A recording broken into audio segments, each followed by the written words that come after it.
Morning, sir. Morning, Arlene. Good morning, honey.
All right, I think I have given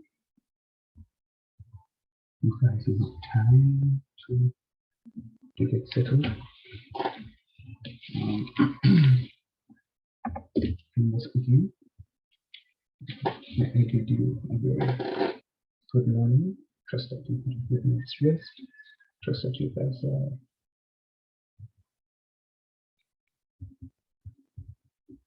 doing okay. As per usual, you know, I have to give it a lot of times because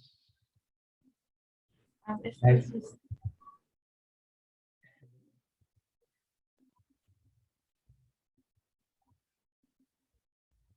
life is not promised. One of my friends, childhood friend, his father went to the doctor just for a checkup. My childhood friend says to me that his father was not sick. He went for a checkup and died right there in the doctor's office. Just went for a checkup. Died right there.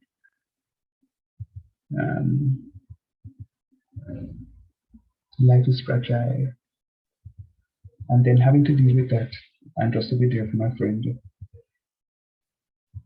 I am on TikTok and see where the principal for very technical just collapsed on Thursday. Just collapsed on Thursday and is now very dead. And I'm saying, wow, such a hard thing to do. It's one thing when you are seemingly okay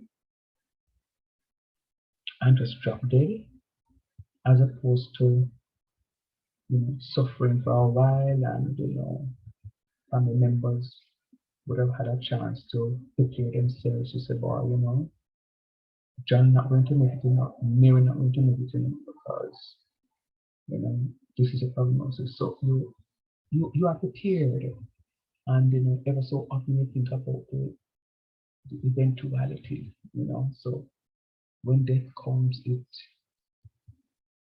you're shocked and you hurt and you cry and you miss the person, but you knew it was coming, as opposed to know that, boy, your loved one leave the house this morning and you talk to the loved one moments before you go, honey, you're not coming home. Yeah, man, I'm packing up to leave office now. I'll be home in 10 minutes. 10 minutes coming and see you, honey. What is happening to you? Something bad happened. So, you know, it is just important that we live our lives in a way that glorifies God. Whether or not you are a believer, maybe today is a day when the Spirit of the Lord says to me to talk to you about it.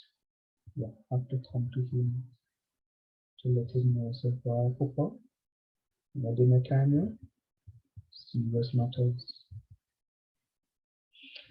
But not to scare you, it's just to say to you that life is fragile. Let us live it to the best of our abilities. How we're going to be living it is by doing very well in school. I have started marking a mid-semester. I am a little disappointed in the people that have marked already. You know, I am hoping that, you know, you will all complete the pieces and edit the soft so that it can cushion some of these grades that I'm seeing so far. Hopefully by the end of the day, I will be able to finish off the papers. Yeah, that's it. So thanks for coming out. We are wrapping up. Exam reviews not next week, but the week after. I still think we should have a class next week, Saturday. Even if it's going to be a class where we just work past papers. I know you're tired of hearing my voice and waking up early on a Saturday morning, but I promise you it will only be one more Saturday I'm asking for. If you feel like you don't want it, it's not a problem. I will avail myself, you know, to do this stuff. Matter of fact, by extension, I should be meeting with my CAPE students next week also for some past paper revision. If you guys can make it on a Monday and Friday, I would invite you to their class. What I will do is just do the revisions based on the areas I know are common to both syllabuses, and the areas that are different, I can create a breakout room. So like integration, differentiation, applications of integration and differentiation, I can clearly do together. But other areas, I can create breakout rooms to just have those done up. But something for you to think about, business calculus. On Monday, I'll be in there. Lord have mercy, you know what happened now. They may not be saying that no. Me too. Anyway, we'll see what will happen. Alrighty, so we looked at integration. We went through the whole gamut of integration. There is one aspect of integration, however, that I need to do this peer review. And not going to dwell on it too much, but I just need to do it. And it is integration by substitution, which is integration by substitution.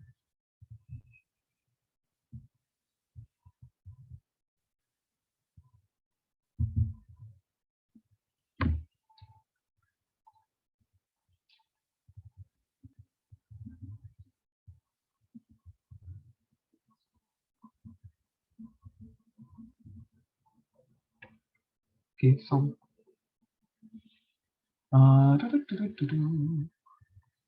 let me just do maybe one or two questions, and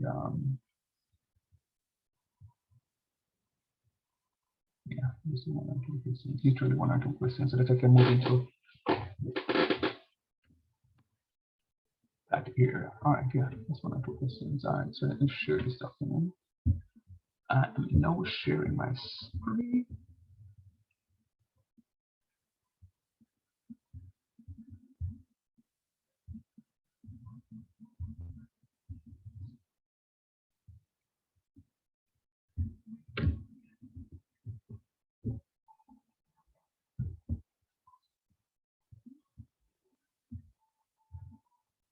All right, so integration by substitution.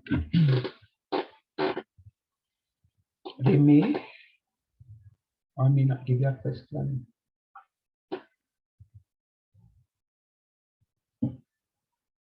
to do with integration by substitution. Now, if you look at that function does not look too cute. That function does not look too cute. It's like a product. No, sir. Yes, actually it does. It looks like a product. But what also is very interesting in that question is that the term in the parentheses is raised to all of the third power. So I can't just go ahead and say multiply 6x by 3x squares. That would be illegal because it's 3x squares minus 5 is being raised to the third power. My God. So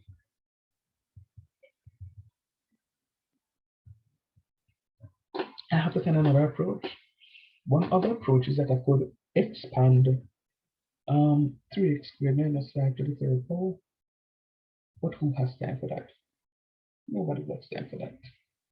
Because the time I'm going to sit down and do that and use Pascals and go through that, chances are I'm going to make a mistake. Chances are I'm going to make a mistake. And I make the mistake, no. It will be an effort in futility. Not only that it's going to be much longer, I'm going to spend 15 minutes to do a question that carries me the 5 marks. When I could do 3 other questions and get 20 marks in that time. All right, so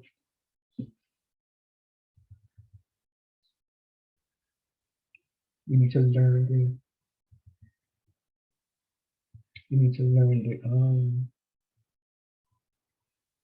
the methods. All right, so sir, tell me how again to identify the substitution, integration and substitution, and it is not straightforward. What do you mean? You know, you get a function, a polynomial function, and ask it to integrate. That's straightforward. Remember what is a polynomial again, sir? Maybe 3x cubed plus 5x squared plus 4x minus 2 dx, and it can give you either a definite integral or indefinite integral. Or worst case scenario, they can give you something like x squared plus 5x plus 6 all divided by x. And sir showed you what to do. Just go ahead and just divide each term by the denominator, simplify the function, and then you go ahead and integrate. Practice, sir. But outside of that, if you see something with a power like this one here that is not so cute in appearance, then you know we can't just go ahead and add 1 to the power divided by the power. That don't cut it.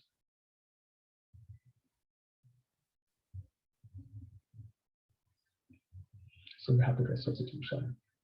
You know what is interesting? Sometimes they give you what to substitute.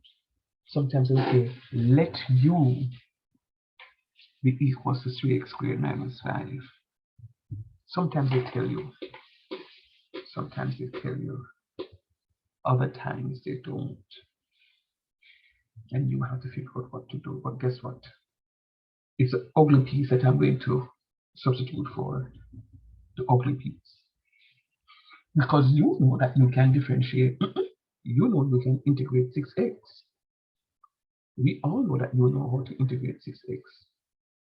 But to integrate 3x squared minus 5 to the third power, certainly people do that yet. So let's go.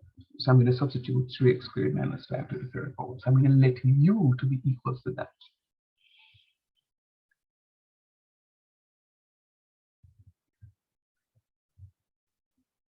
So I'm letting u to be equals to 3x squared minus 5. And then I'm going to differentiate u with respect to x. I'm differentiating u with respect to x. So du by dx is going to be equal to 326x. du by dx is going to be equal to 6x. And remember, the differential is a constant, 0.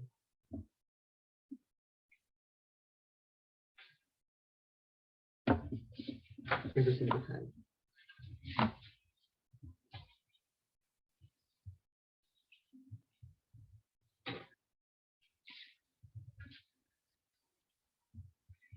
The differential of a constant is equal to 0 every single time.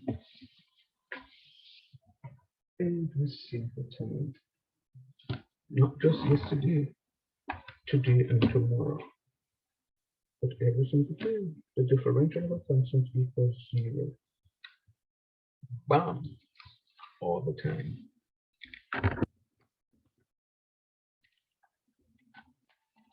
So, what we're going to be doing now, having differentiated my 3x squared to give me 6x,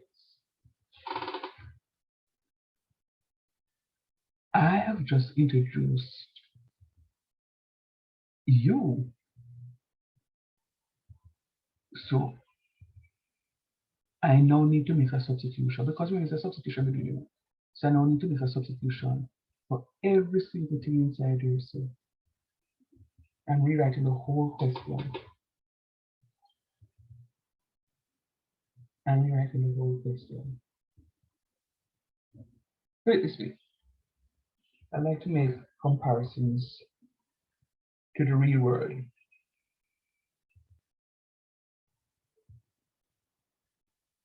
So recently I was doing a little project at home.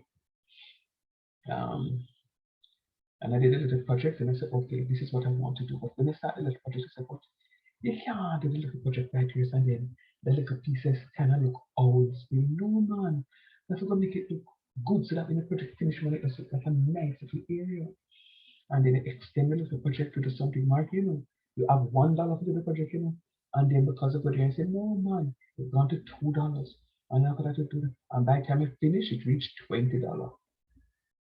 It reached $20. Case in point, you could buy a stove, and then you say, but the piece of fridge, no, make the stove look like it nice. No man, I could buy one stove make. I mean one fridge make. And you could buy the fridge, and when you buy the fridge, you say, but Lord Jesus, I buy one stainless stove, one stainless fridge, and the countertop will look good. You see, they can buy a nice piece of countertop and buy the countertop, and then you're still not satisfied. Maybe if you tile the place now, and by the time you finish, your intention was just to buy one stove. But when you finish, you end up doing a whole kitchen makeover. Anybody can identify what I'm talking about? Yeah, I know maybe the cake students can't, but for sure, business calculus, anybody can identify it? No? All right, so I guess I'm alone. But that's exactly what it is.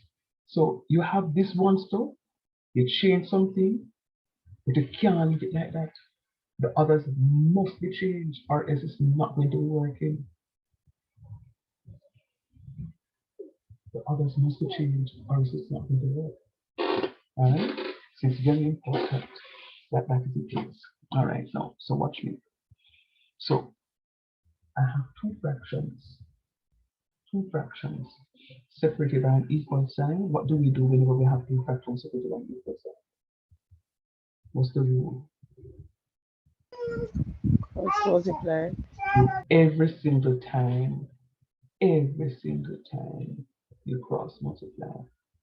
Every time you have two fractions separated by an equal sign, every time, barring none, you are going to cross multiply.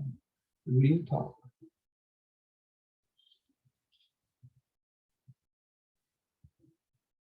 Du times 1 is du, and 6x times dx is 6x dx. Number 1, the substitution for dx. So we're going to divide both sides by 6x rather. So I'm going to have du over 6x is going to be equal to dx. So I'm going to make the substitution for du by 6x. And we already have a substitution for this in 3x squared minus 5 is going to be equal to u. So now we have u squared du by dx, rubbish, du by 6x.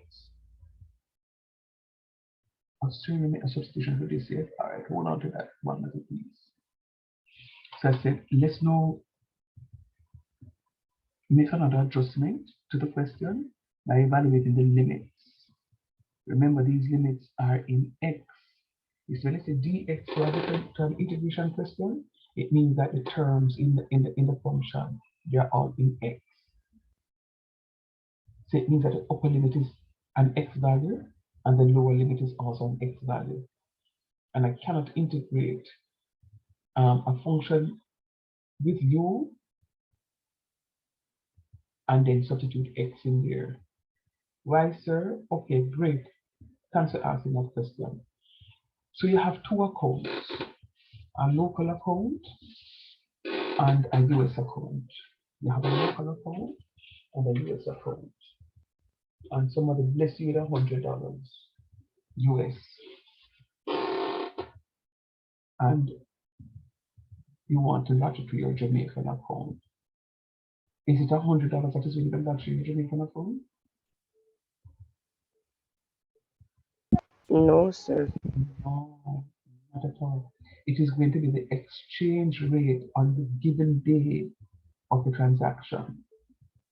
So if the rate of exchange is going to be $150, it's going to be 150 times 100, and then you drop in $15,000 into your account. And then drop in $15,000 into your account. Alright?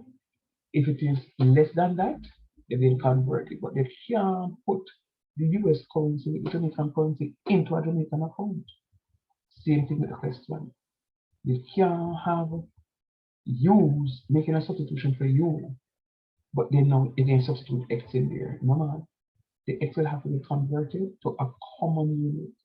Just like for the man when you lodge your money to your account, the man will convert it. No man. Man will convert it. And so this is a US currency or foreign exchange denomination. You can't do XYZ to that. You don't need that. You man, you can't do it. And it goes if you have a CI account or a pound sterling or a euro account, Canadian account. That's just how it goes. All right. Okay, now so we're gonna make the substitution. I'm gonna make the substitution. So look at what is going to happen. Look at what is going to happen. My upper limit here is 5. My upper limit is 5. So remember, I made a substitution for you already. U is equals to 3x squared minus 5. U is equals to 3x squared minus 5. I'm trying to work out the corresponding value of u, the new value of u. Then, sir, will that still be the upper limit? I don't know. I don't know. All I can tell you is that the bigger one is going to be the upper limit, and the smaller one will be the lower limit. As so the mathematics set. The big one is the upper limit, the little one is the lower limit. So let us see which one comes out to be larger.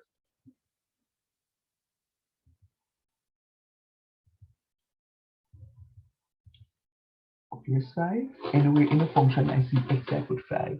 3 times 5 squares minus 2. 5 squares is 25. 3 times 75 is 75. 75 minus 5 is 70. 2 squares. 2 squares is 4 times 3. 12 minus 5 is 7.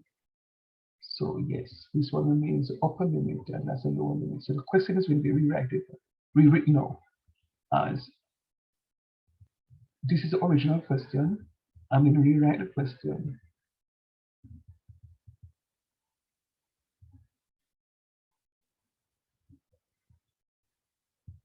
as this. 70 for my upper limit. We just calculated it. 7 as my lower limit. Yes, we also just calculated that. The 6x is going to stay here. This, remember, we substituted it for u. So it will be u cubed. And then this dx, we substituted the dx for du by dx. See here, du by dx. And then we recognize that the 6x cancels with the 6x. So I'm left with this. So everything now is in u. Remember, I couldn't integrate this function, as it is just now, because this function has x. I can't integrate a function in u when I have x there, especially when I'm talking about a single variable function. Yes, I can integrate a multivariable function, but we're not talking about multivariable functions now. We're talking about single variable functions.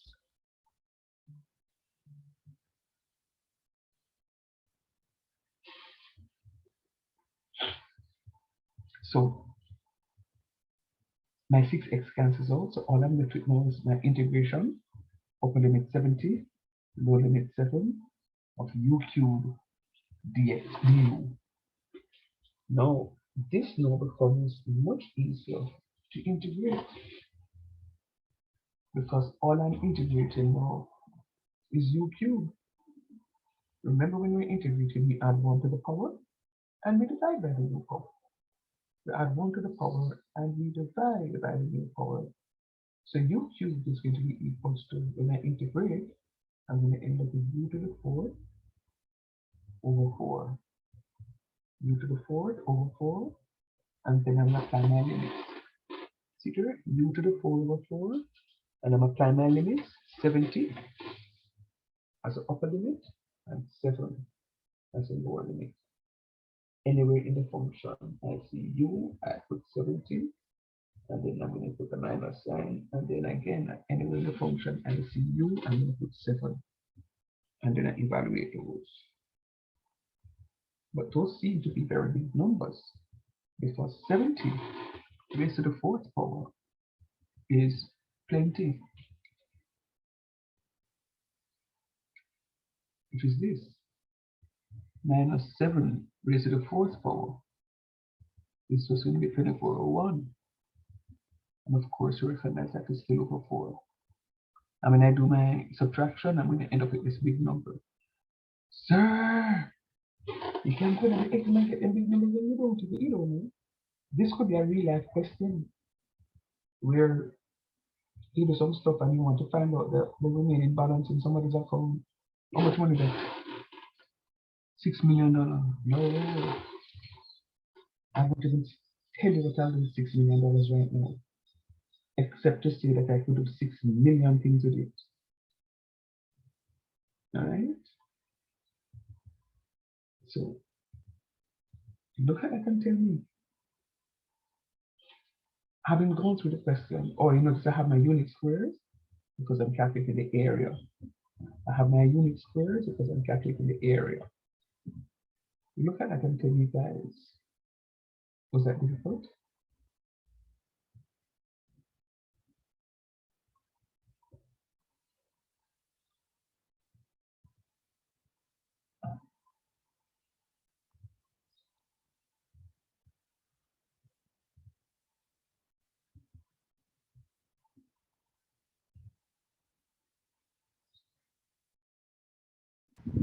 Sure, it's okay. All right, thanks for responding to me. Thanks very much for responding. All right. Hmm.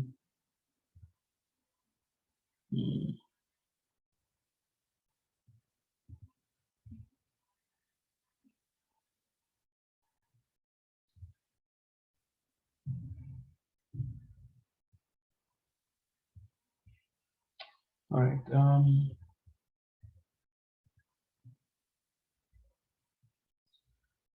Let me project another one. And this one here, if you get stuck, I'm more than happy to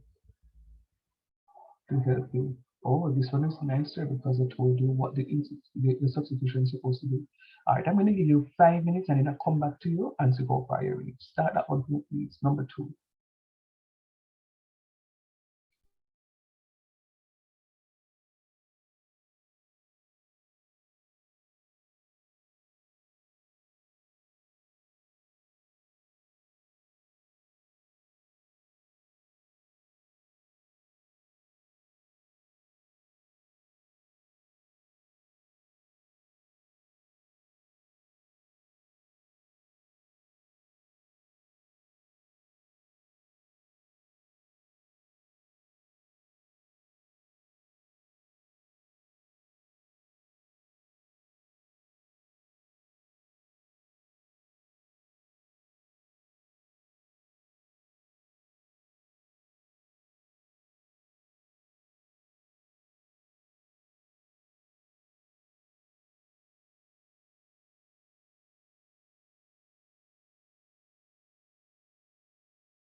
Always do. Almost done, sir. All right, cool.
Finish now? Yes, sir. Um,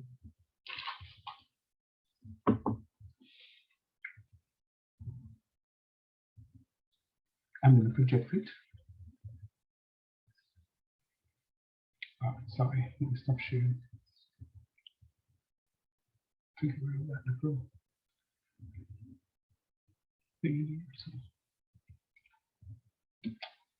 Sure.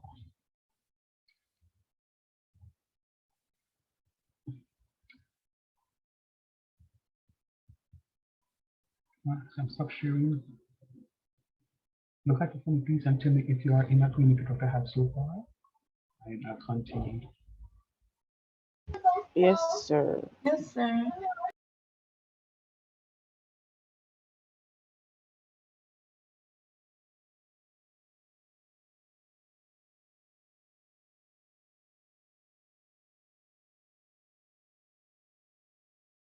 Sir, can you go back up, please?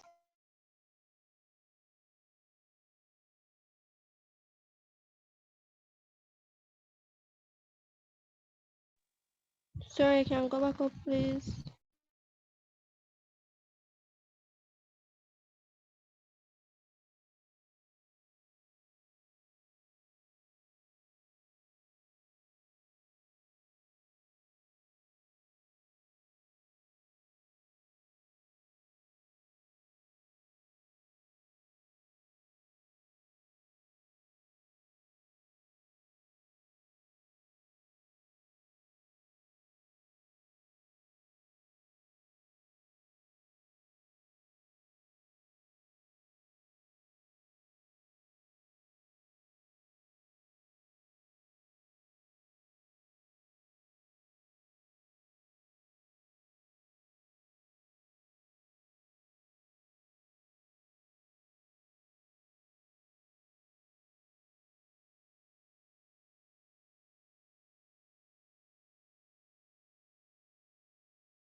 Hi guys.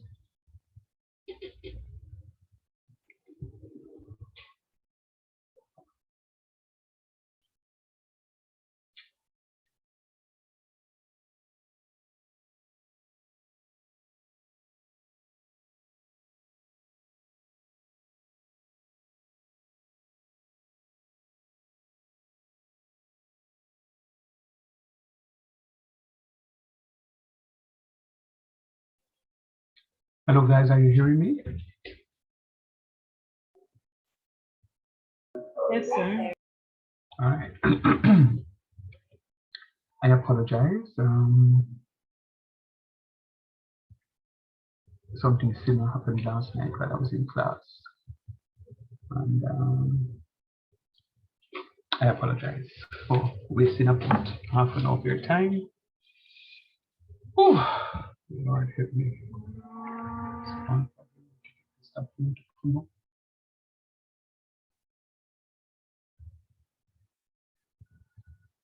Hmm.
Oh man, I knew this was gonna happen. All right, let me just stop in the meantime here, because oh Lord, forgive me. All right, so based on what I was projecting on screen before we got disconnected, were you able to? Do you understand what?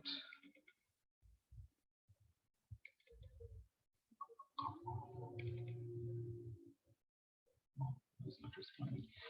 Were you able to get up to the point where that I got? Did you get my answer? Were you on track? Did you make a mistake? What is it? You made a mistake, sir. You made a mistake. All right, fair enough. Um,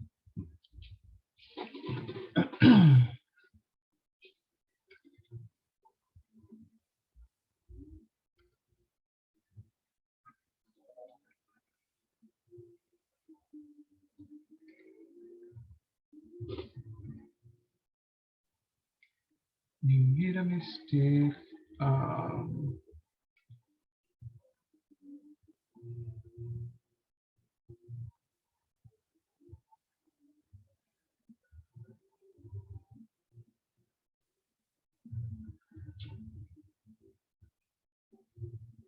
Was this a question? Yes, sir. Okay, thanks. Whew. All right, so let me just go through the question with you. Let me just go through the question. So it says to integrate x, 2x minus 1 to the fourth power dx. Now remember, how you identify the question that is on substitution is that it's going to have something raised to the power that you will have to apply the power rule, not the power rule, I'm sorry, power rule is for differentiation. You have to do the substitution. You have to do the substitution. Now, if they give you something like 2x minus 1 squares times x, so if the question was to integrate x times 2x minus 1 all squares, chances are you don't have to use substitution. If the question said by using the substitution, you must use the substitution. Let me just fast forward that conversation to the papers that I'm marking. The questions are from first principles, and some students did not use first principles, went ahead and just differentiated it right off the bat. You know, you got 0 out of 6 for that, right? Real talk, because you didn't follow the instruction. But another answer is right. You don't even get 1 mark.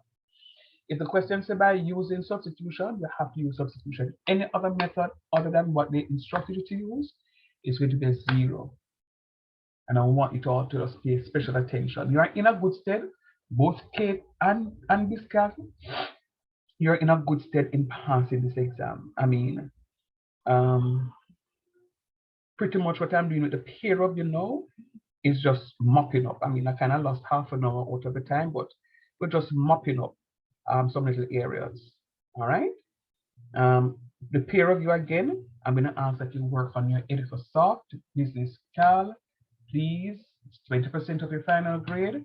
You must complete all the pieces on Editha. For remind me again, sir, when it's closing. We can talk about that soon. We can talk about that, but pretty soon though. Cape students, remember I instructed you to go through your Editha, particularly on the statistics unit, because since we rushed through the statistics unit, I want you to spend some time and go through, starting from the first piece on Editha. Go through, read through the data and sampling and so forth. So at least you're in a good stead. All right, so now, because it says 2x minus 1 to the 4th, I'm telling you straight up, I8 will not be expanding 2x minus 1 to the 4th power. Crazy? Not me. I don't care if I know Pascal's as 14641. I'm not using it. It's going to be a longer process. The question here may carry about 5 or 6 marks or even 7 marks. That don't work my 7 marks. That don't work my 7 marks. It's like you asked me to run one excess of community college 10 times and you pay me $500. Crazy? No deal. $500 a lap. And I will do it. And you give me $5,000, me do it. Yeah, but $500 to run 10 times? Give somebody else, not me. Give one of those to fit them over the primary school who have not enough energy. Right? So let's go. So it told me the substitution to use. It says let's 2x minus 1, u to be equals to u. So u is equal to 2x minus 1. So I have to use that. Then I'm going to differentiate du by dx. Du by dx is going to give me 2. And every whole number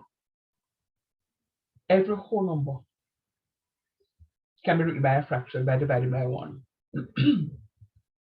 Every whole number can be written as a fraction by dividing by 1. So we're dividing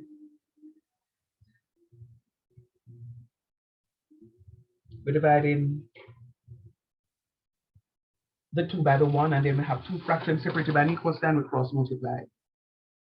Then we cross multiply. Sir? Go ahead, please.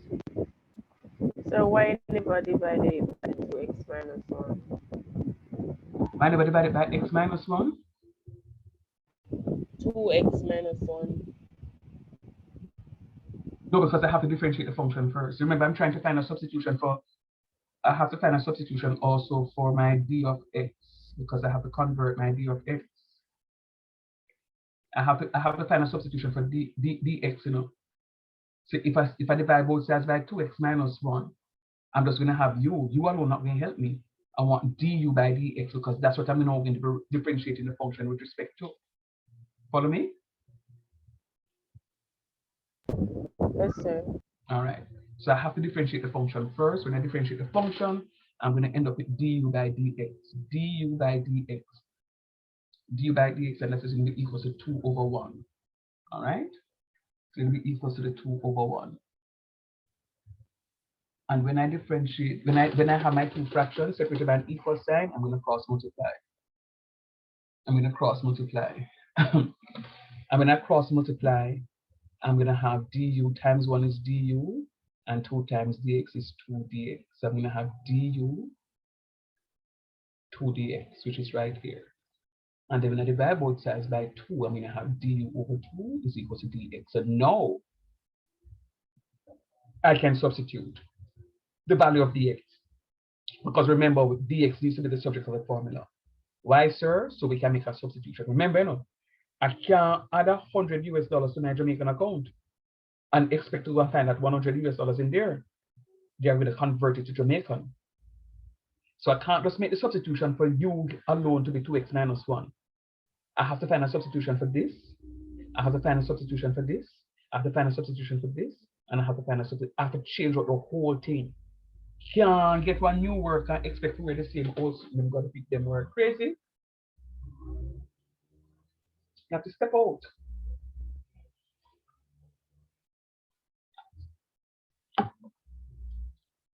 Let's go. So, and as I said before, I need to make a substitution. So I'm substituting my value of my upper limit. Remember now, the upper limit will always remain the upper limit. It depends on when you have made a substitution, what comes out. So let's go. When x, remember all these values in everything inside here says in x, you know, the 1 is in x, the 0 in x, everything is in x. So when x is 1, 2 times 1 is 2, minus 1 is 1. See it right here, so? When x is 0, 2 times 0 is 0, minus 1 is minus 1. So u is minus 1. So my upper limit remains as 1. My upper limit remains as 1. And my lower limit now is negative 1. If you don't convert your upper limit to your lower limit, you are going to be in problems. Question you can write. Your bank account can't be right because the money net was $100. So if you have 100 Jamaican dollars in your account, and put in $100 US, they make the mistake and post it as Jamaican dollar, it's going to say you have $200. And then you know, with your math self, they go to the bank and say, $100 US possibly supposed to have 16,000 on my account. Right? So you can't do that. You have to make sure that you've done the conversion.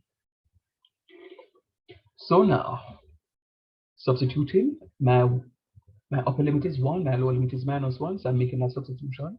But sir, the upper limit don't change, not a problem. You recalculate it and get the same value, it's not a problem. And then this we have x du, xu to the 4th minus d over 2. But sir, the last time something was able to cancel out, nothing is able to cancel out. You're right. So we need to go back to the drawing board. So remember, recall.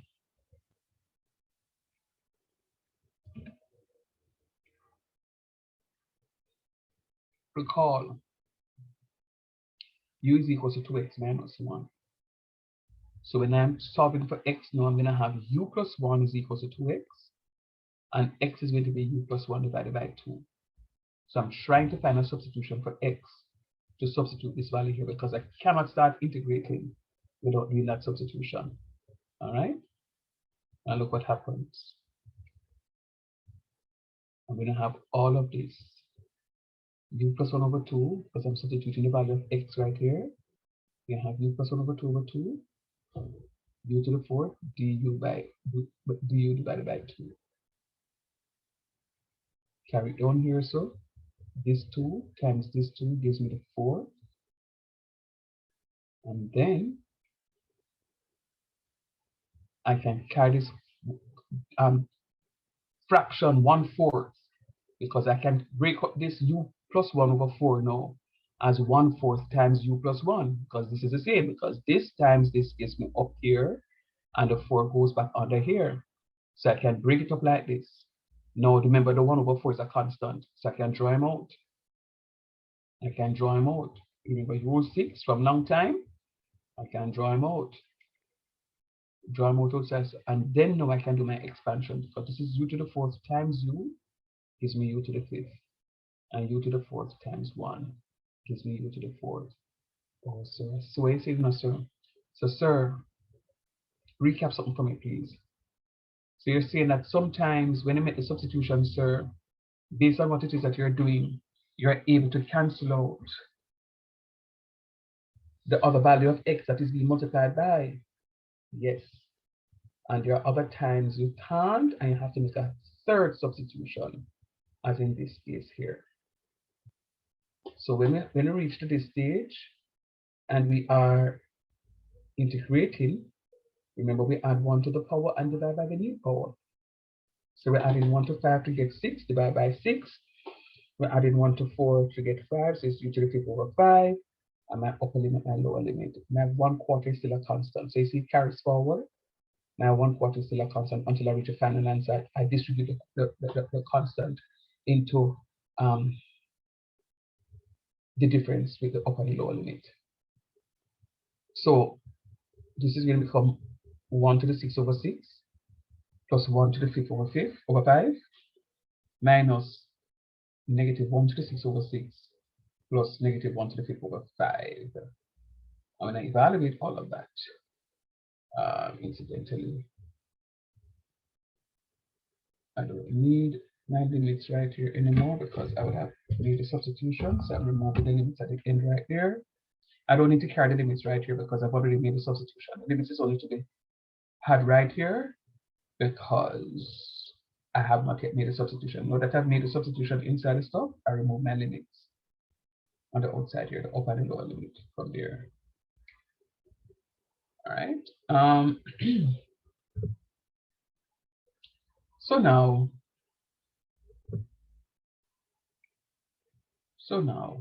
once 1 to the 6 is 1, 1 to the 5th is 1, gives me this. When I raise a negative number to an even power, it's positive. When I raise a negative number to an odd power, it's negative. So that's why this is positive 1 over here, and that's why this number becomes a negative 1 right here. You notice the sign changes here from being positive here to now negative. All right, 1 over 6 plus 1 over 5. LCM is, well, I didn't do it like that. I just distributed this negative sign over here and said negative 1 times positive 1/6 is negative 1/6, and negative 1 times negative 1/5 is going to be positive 1/5. So this 1/6 cancels with this negative 1/6, and 1/5 plus 1/5 is going to be 2/5, and 2/5 times a quarter is going to be this into that was 1 time, this into that was 2 times, 1 times 1 is 1, and 2 times 5 is 10. So I'm going to get 1/10 unit squares. I know that one is a mouthful. Look at it, please.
Any questions?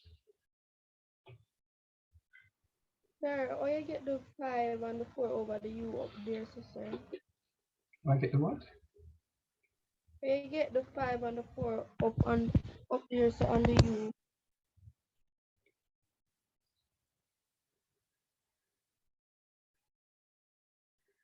Like I said, Yes, sir. u to the 4th power times u is u to the 5th power. And u to the 4th power times 1 is u to the 4th power.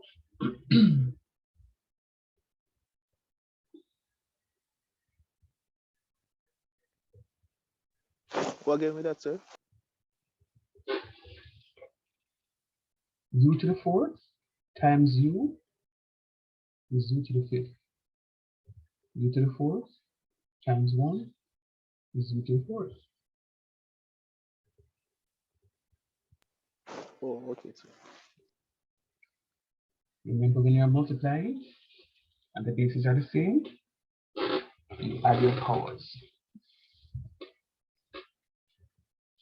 A to the n times a to the n is equal to a to the m plus n.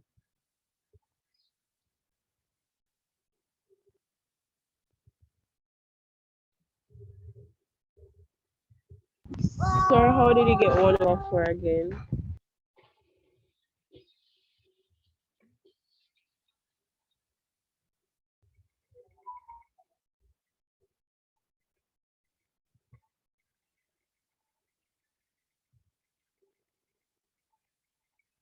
I have this x to make a substitution for. When I did a substitution for this here, for du, du didn't have a 2x here for me to cancel out the x's.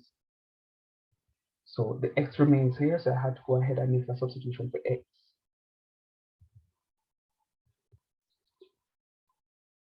So I had to go to the original substitution, which is u equals 2x minus 1. U equals 2x minus 1. And then, with u equals 2x minus 1, I'm isolating everything for x. It means that I'm going to have u plus 1 is equal to 2x. And then I'm dividing both sides by 2 in order to leave x alone on one side. Having gotten the x alone on one side, I'm now going to have x equals to u plus 1 over 2. U plus 1 over 2. U plus 1 over 2.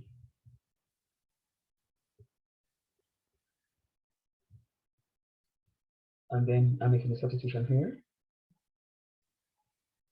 So I'm putting this to be u plus 1 over 2 times u to the raised to the fourth power du over 2. This denominator 2 multiplied by this other denominator 2 gives me denominator 4. And I'm going to have u plus 1 times u to the fourth du. And then I can isolate this 1/4 because think of it as 1 times u plus 1, which is really u plus 1. So there's an imaginary 1 here and the fourth, so I can take out the 1/4.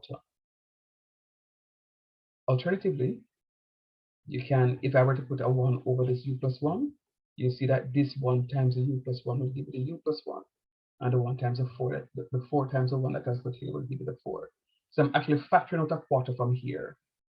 I'm factoring out a quarter. When I factor out a quarter from here, I'm going to be left with u plus 1 times u to the 4th. See here?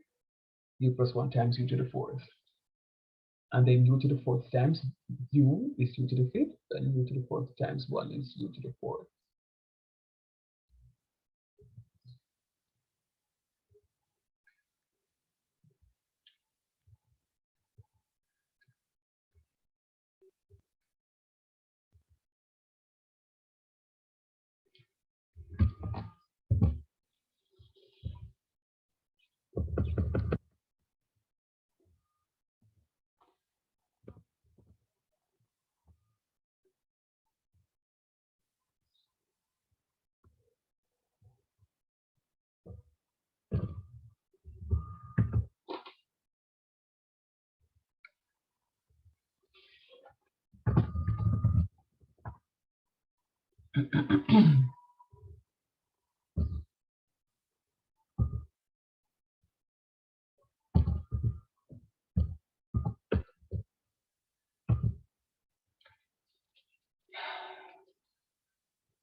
So we call a to the m times a to the n is equal to a to the n plus n. What that says, when I'm multiplying and the bases are the same, I'm adding my powers. When I'm multiplying and the bases are the same, I'm adding my powers. That's what that is saying.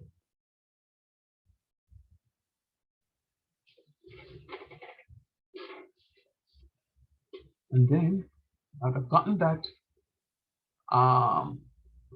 when I'm integrating, I'm adding 1 to the power, and if I didn't add a new power, so it's u to the 6 divided by 6 plus u to the 5th divided by 5. And then I go ahead and do my substitution, and that's what I ended up with the 110. Any other questions?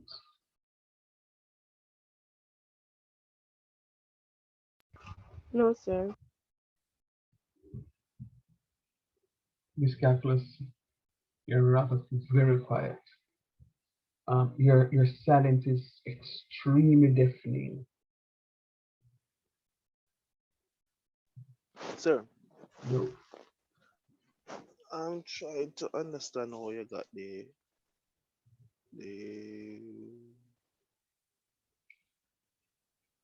one. Okay, say add the two bases. So 5 and 5, 10, and then 1 and 1. 1 over 10.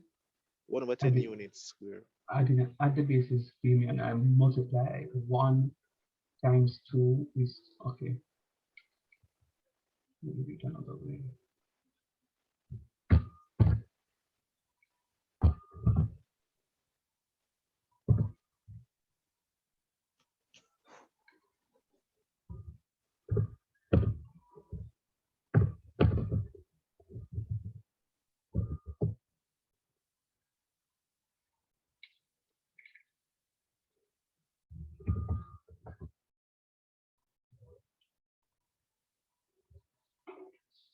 One times 2 is 2, and 4 times 5 is 20. And then I said 2 into itself was 1 time, and 2 into 20 was 10 times. Okay, sir. Okay. Mm-hmm.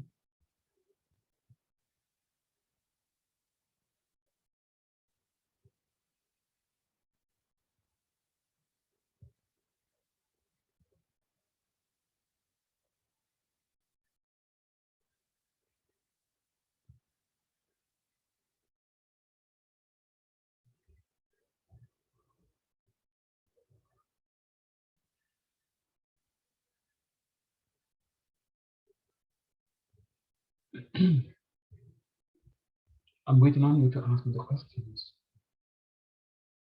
Is it that I can move on?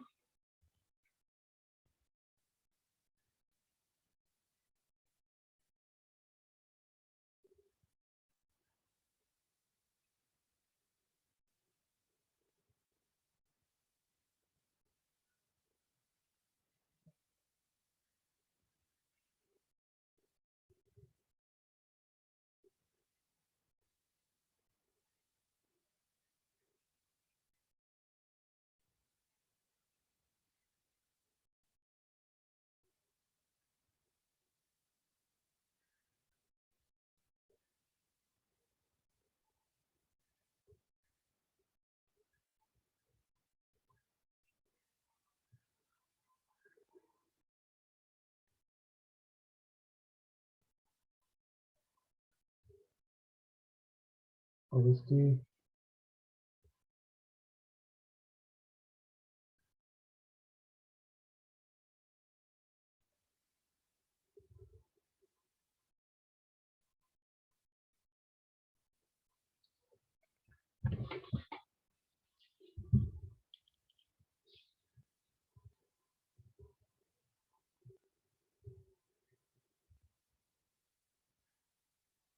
students, or are we?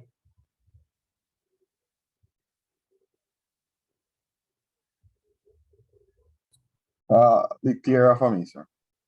Yeah, thank you. All right, I'm going to be moving.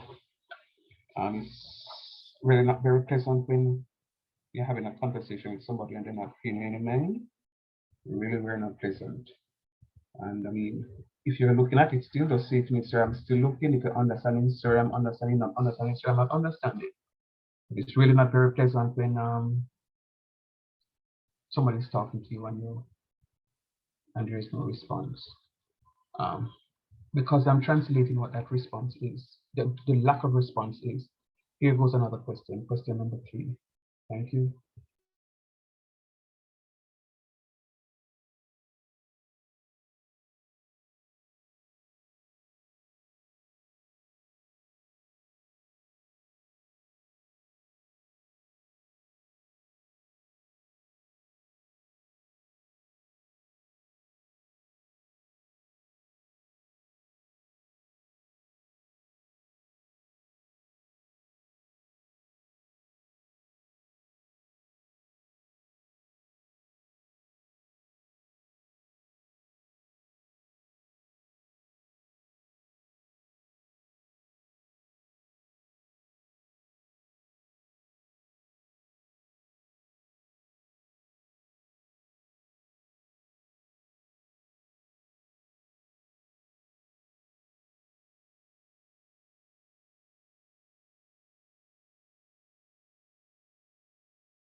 Oh, we stay.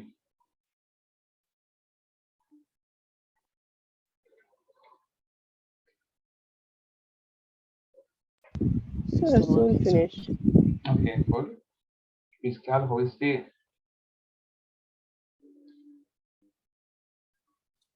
Tried, sir. Nice. Good job. All right, I'm right here. Let's continue working, please.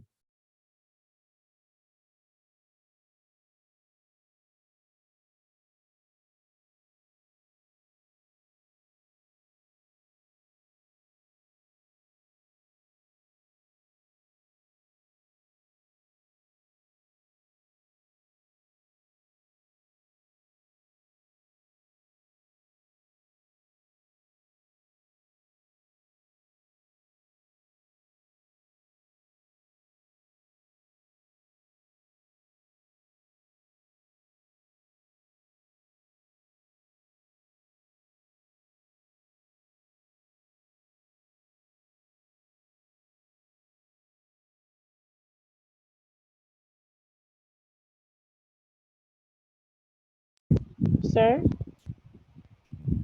Uh-huh. Sir, for the example before, when you got the two, sir, what did you do? Did you differentiate it? The example for when I got the two. What two? Yes, that. This Yes, sir. two? That. Man, Yes, I sir. differentiated. I So the differentiated it one from. under the I differentiated at it the from up beginning top of here the now. question. I differentiated the Oh, okay. 2x from up top, to get du by dx. Okay. Yes, sir. Yeah. That's what I'm asking. Okay, cool.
All right, supposed to be finished by now. Are we done?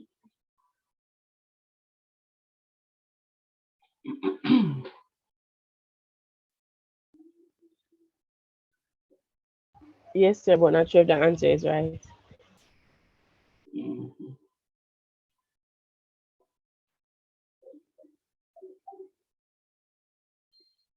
Yeah, no problem. I've never asked for a right answer before.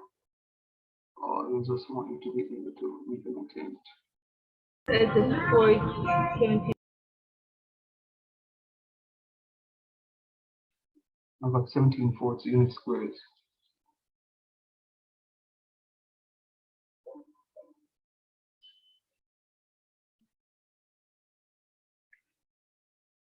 Sir, what was the upper limit and lower limit? The upper limit was 4 negative 1. 4 negative 1, based on what it is that I would have done.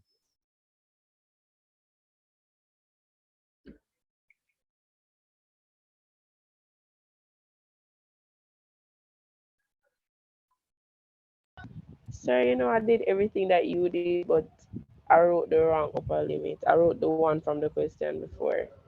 You wrote the 0 and the negative 1. No, I think I wrote 1 negative 1. I have to be very careful with that.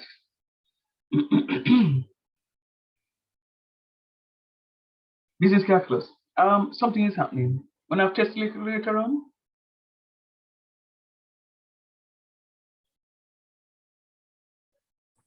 Could you repeat, sir? you have test later on.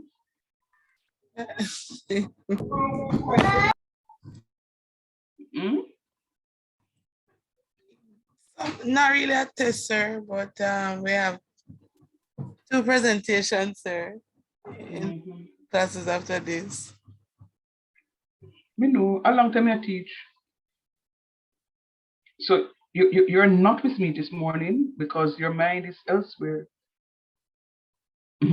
You're not with me this morning because your mind is elsewhere.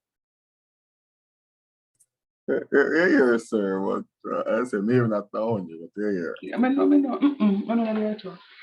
You cannot call upon no 1 million times to answer me one question. One for the region. I don't know if you're in my mind. But let me just. Oh boy. Is when you miss one class to catch up on another class, you will have double the amount to catch up on. Trust me. Because it's not that I may have any more time to go through what it is that I'm going through, and I'm giving you an opportunity to follow me. Right? Matter of fact, the other topic that I'm going to be moving into today is going to be grounded upon you understanding the integration that we're doing. So you are distracted because you're trying to finish a PowerPoint presentation and to get your WhatsApp in your group members and muting me and having conversations with your other group members to do whatsoever. And then I'm moving to the other topic. You're going to be 2 topics behind in business calculus. And then if you get an A for that course and you fail my business calculus, that's not nice. Let's go. All right, so let me just run through this question and then move into my other topic because I still have a plan. So I'm letting u to be equals to 5x cubed plus 4, u to be equals to 5x cubed plus 4. So I'm making that substitution. But before I do that substitution, I have to differentiate because of course I have to change over my dx. So I'm going to find du by dx, and du by dx is going to be 5 times 15x squares. And of course, the differential of a constant is equal to 0. I have 2 fractions separated by an equal sign. Cross multiply, so I'm going to have du over 15x squared is equal to dx right here. So I'm going to make that substitution for my dx. I don't have to worry this time around because I'm seeing an x squared in the denominator here and an x squared over here. So I know the x squared is being cancelled out. But I also have to change my x limits, upper and lower. So anywhere into my substitution, I see x, I put 0, and 0 cubed is 0, times 5 is 0, plus 4 is 4. Similarly, negative 1 times negative 1 raised to the third power is negative 1. Negative 1 times 5 is negative 5, and negative 5 plus 4 is a negative 1. So this is my upper limit, my lower limit. So I'm making a substitution now into the question. So I'm going to have my 4 as my upper limit, my -1 as my lower limit. I'm going to write my x squared here. This is going to be my u cube right here. And my dx is going to be du over 15x squares. You would recognize that the x squares will cancel. If they don't cancel, I have to go back and make a substitution for x squared. But because they cancel, I'm good to go. So I'm going to have u cubed over 15 du, but because the 15 is in the denominator, I can factor out 1/15 as I did right here, and I'm only left with u cubed. 1/15 is a constant, take it out. I'm only left with u cubed du. Now, because I'm only left with u in the function, I can go ahead and start my integration. U to the 3rd power, when I integrate, I'm going to get u to the 4th over 4. Remember, you always add 1 to the power, divide by the new power. So u to the 4th over 4, I'm applying my upper limit, my lower limit. I'm going to have 4 to the 4th over 4 minus -1 raised to the 4th power over 4. 4, 4, 16, and 16 times 16 is 256 over 4. When I raise a negative number to an even power, my result is positive. So I'm going to have -1/4. This minus sign is this minus sign. This becomes a +1, see it right up here, so over 4. When I'm adding 2 fractions or subtracting 2 fractions, and the denominators are the same, I write at the denominator, see here, put the 4 here, so, and do the operations of the numerator. 256 minus 1 is 255. And 15 into 255 goes 17 times. So I'm going to have 17/4. If you don't know and trust my subtraction of my, my fractions, here goes.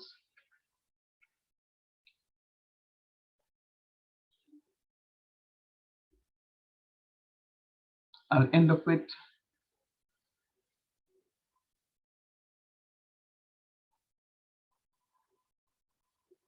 yeah, we can look at that, all of that. End up getting the same thing. All right, so that's what I'm going to stop.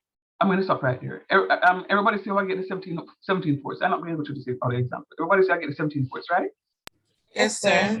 All right, good job. All right. I have, after this, I just have one more topic left. And I know I can finish that from next week, but I just want to do this one at least today. It's now 10:30. I need to do this one today. So I'm taking a break from integration. Integration is finished for both groups, Kate and this guy. Both groups don't need this thing they're calling cost function. It's an application also to differentiation and integration. It's nice. Let's go. Let's go. We're starting and finishing this today. So I'm going to use about an hour, and then we can have a half an hour to play around. Either we're going to just touch on a little multivariable functions then, or we decide how we're going to do the time. If you guys are good students to me, I will maybe think of giving you half an hour so you can finish off your project that you're doing, but I need your undivided attention. Starting now. Thank you. Let's go. So we're looking at some cost function, right? Cost function. How do I start this? I keep saying I teach this area is an area under optimization, and recently I taught this topic on a much larger scale to my calculus 2 students.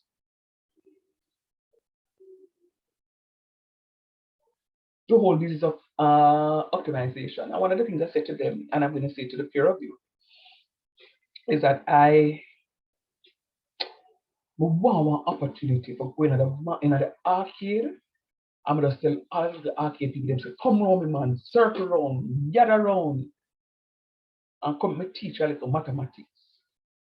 Because sometimes sporting, them struggling, and them struggling because they don't know how to manage them resources. Case in point, Tess go a foreign. She go a Curacao.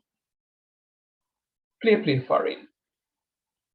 And buy some stuff for come pack out our stall on at home. When Tess got curious, Tess can go into the store and go say, okay, she can go on the walk and say, okay, I want 3 pairs of jeans and I want 2 blouses and so forth. No. When she got curious, she have to buy them in the case. And they may say to you that the case of jeans, it may have 12 coming in the case of jeans, or it may have 24 coming in the case of jeans. Tess go say, blow, I don't want so much jeans. And Tess to me and say, yo, brethren, yeah, they don't. He said, yeah, man. How we have your stall? He said, boy, you know, say, what curious? You buy jeans? He said, yeah, man. She said, how much jeans you want? Boy, I tell you, man, about 6 jeans, She said, all right, come talk business with me. I want 16 about the box of 12. So come we split the money and buy it, and then you get yours, and then me get mine.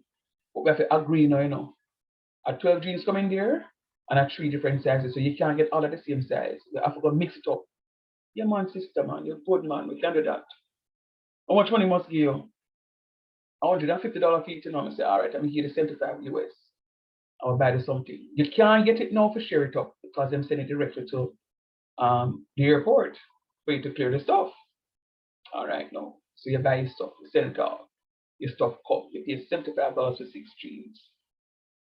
And I'm going to end that conversation right here. So you reach a Jamaica. And Tess say, why no?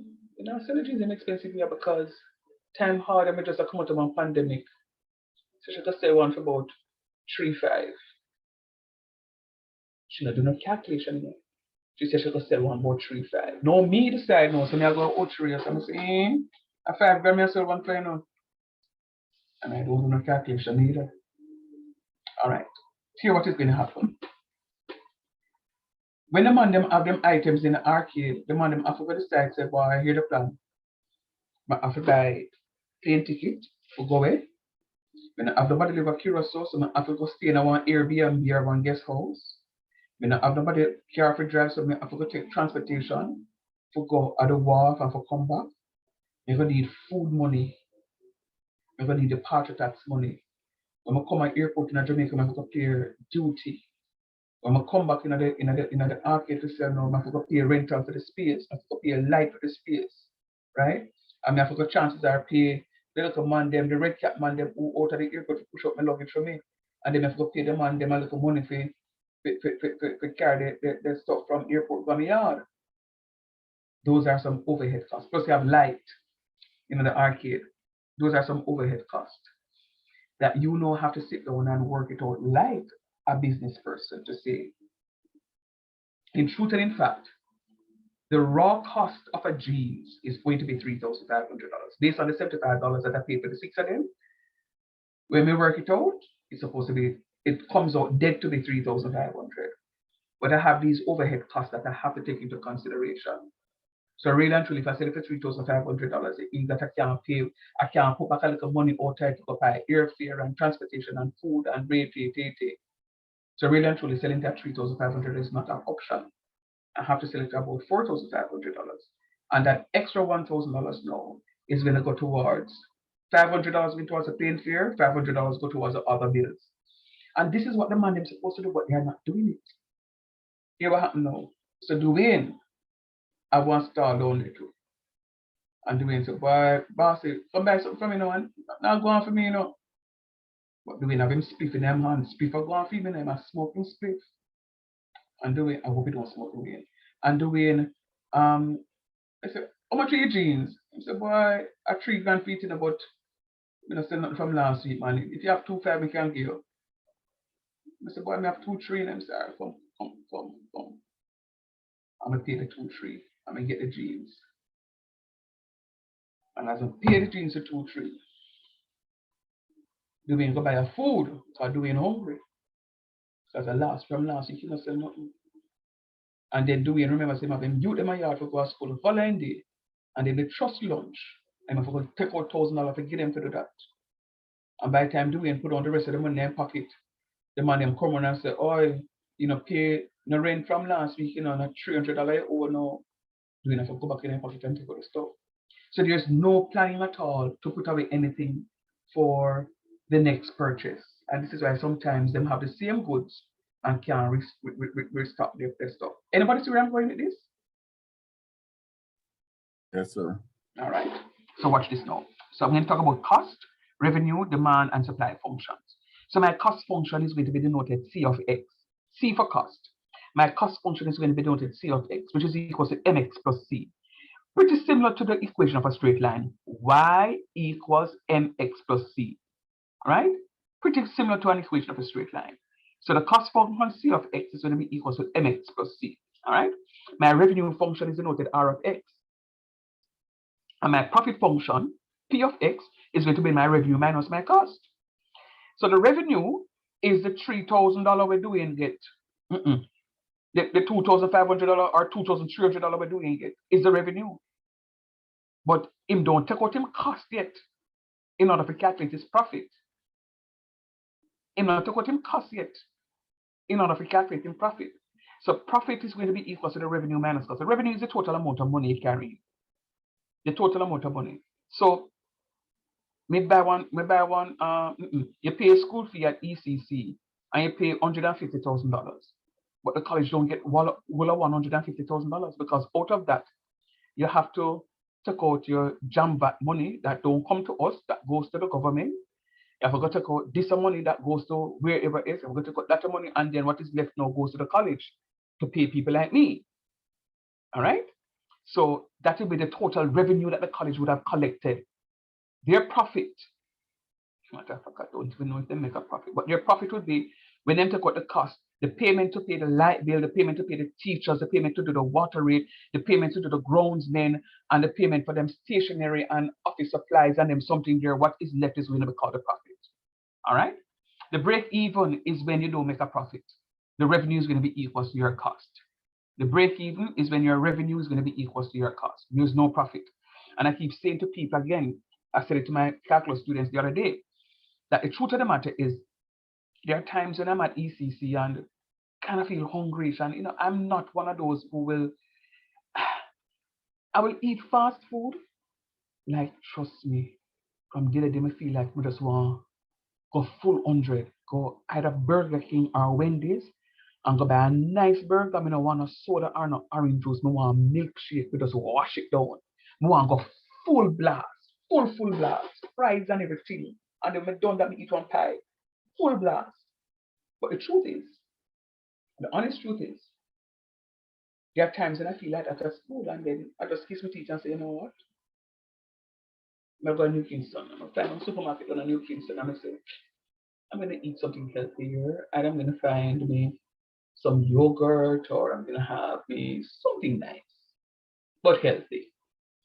And I may walk along the fridge and I will see them put buy one, get 3 free. No, COVID time, you know, man. I mean, anytime you see bargain, you know, me run for it. So me say buy one, get 3 free. And I say, I bet it's soon expire. I'm going to look on the date, today what? Today how much? Today the 14th? I'm going to look on it, I say, I've got expire the 16th. And I say, but wait, you know, means I have to eat off all 4 of them today. You can eat 2 today and 2 tomorrow. So I'm going to buy it. So I'll buy the 4 yogurts. And I will go to school and I will say, oh, you eat lunch already? They say, no, I say, what a yogurt? I say, thanks, Sean. I say, inside yogurt here. And I say, Sean, can you go on to me? I say, absolutely. I'm going to give her one. And I say, Sean, I want one too. And I say, well, guess what? Or the tree I figure, so I'm going to go to the tree. And then we eat the other yogurt. You know what the supermarket do? Them not lose, you know. We not ask you. I tell you, them not lose. Because when they buy the yogurt, they might buy like about 10 boxes. And when they buy, and when they buy about 10 boxes, based on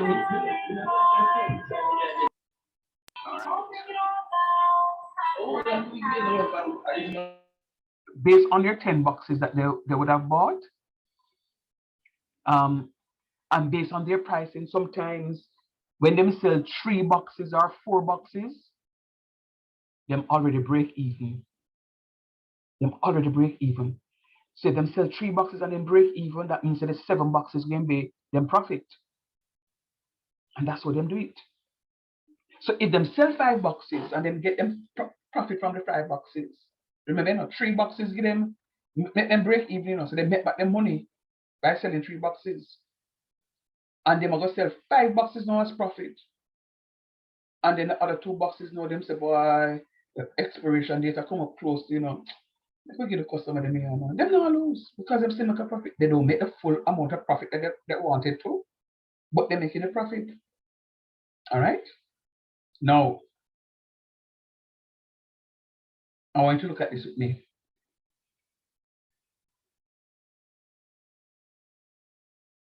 When you go to take a loan from the bank, and I'm afraid to God I don't have any bankers here or anybody who work with Chris and Charles and then fix it. But when you go to take one loan, one mortgage, for argument's sake, one mortgage. You may take a $2 million loan from the bank. And the bank may give you 20 years to pay the $2 million. So I said, sure, we can box up the $2 million quick time. And the bank said, no, I do. You go pay $30,000 a month. I said, $30,000 easy to pay for me, man. And everyone to pay the $30,000. 3 years, 5 years on the line, you pay the $30,000. I say, yeah, man. You're supposed to owe about $1 million. Hello? Don't be surprised if I realize I owe $1.8 million to the bank still, even after 5 years. Because the loan amortization comes up to a whole lot. So you borrow $2 million from the bank, chances are when the loan amortization don't take effect, you may be paying $1 million in interest. That $1 million must be paid up front. So when the banks loan you money, they are collecting their interest at the front end. And whatever you pay is paid off at the back end. A wicked piece of something that evil out of the pit of hell. Come on, read it out. All right? So that's exactly what it is. So the banks are trying, and guess what? I think you can go say them that, but I had a loan for 5 years and this is all the money that I paid, and when I add up all of the money I paid, but pay you $2.5 million already. Hello? No. My interest, me to lend you money already, and guess what? The money when you lend you is not our money, a customer money, and they want interest on the money. So you have to go pay the money, then them carry to our court. And they will go win you too, because that's just how the banking system operates. All right. So bear those examples in mind. Bear those examples in mind. So a cost function C gives the cost to manufacture an item or to X item. Right? A linear cost function has a form C of X is equal to mx plus C, where m is a marginal cost and C is a fixed cost. Now the marginal cost is like the gradient. The marginal cost is a gradient, right? So you have the marginal cost and then we have a fixed cost. A fixed cost is like what the people them at the arcade them don't need to take into consideration. So the people them at the arcade may say, you know, so me work with my fixed cost, you know, and if I have 100 items in my store for sale, and me have to sell off 50 of those items before me can go back again to go restock my place. They have to say, boy, plane ticket, everything will cost $50,000 and 50 items. My overhead cost is going to be $1,000 per item. So every item that I sell, I'm going to put $1,000 in it as my fixed cost. And I know I'm supposed to sell out 50 items. So when I finish selling the 50 items, I have my $50,000 that I can go buy my plane ticket and do my transportation and do my food and do my taxes and so forth and so on. This is what a lot of them are missing. Business students, that's why I'm using the business scans here, so it is that I can see and understand what is happening. A revenue function R gives the total revenue R of X on the sale of X items. And the profit function gives the total profit from the sale of X items. The profit function and cost function relates in the way profit is equal to revenue minus cost, right? And of course, as I told you before, break even is going to be revenue is equal to cost. Now the demand function Like right about now, there is a demand in the United States for baby feeding because them shut down the operation because a couple of youth drop out because of some bacteria then pick up in the baby food. So then pull all of them from the thing and they don't get no go ahead for go make no more baby feed. So no baby feed on the shelves. You go to Walmart, none. Target, none. Sam's, none. BJ's, none. So and then no, the next report come out is say that parents, you have to be careful of what you're using as baby substitutes because it may damage the infant. So I said, okay, so what are we do then? Then you hear Biden say, emergency, they have to go do them investigation and that so the factory can reopen and support and so on. Yeah, but here's a demand. So the truth of the matter is the company would have lost a lot of revenue. So me can guarantee you, because it's just business. Nobody goes into a business without to make a loss. So I guarantee that when them people that come back out into business, them have to go make up the lost revenue that took place. So chances are you're going to get less content for the same amount of money, or there's going to be an increase. There's going to be an increase because they will have to make up what it is that they would have lost. All right. So now, hold on.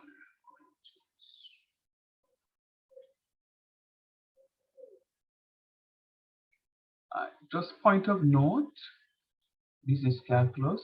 They are only half the class.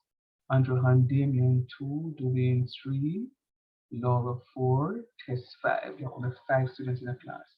And I will take note that all is missing, Davy is missing, Webster is missing, and which other two missing?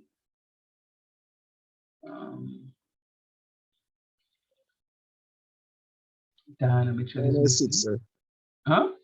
Diana is 6, sir. Who? You're not in the 6?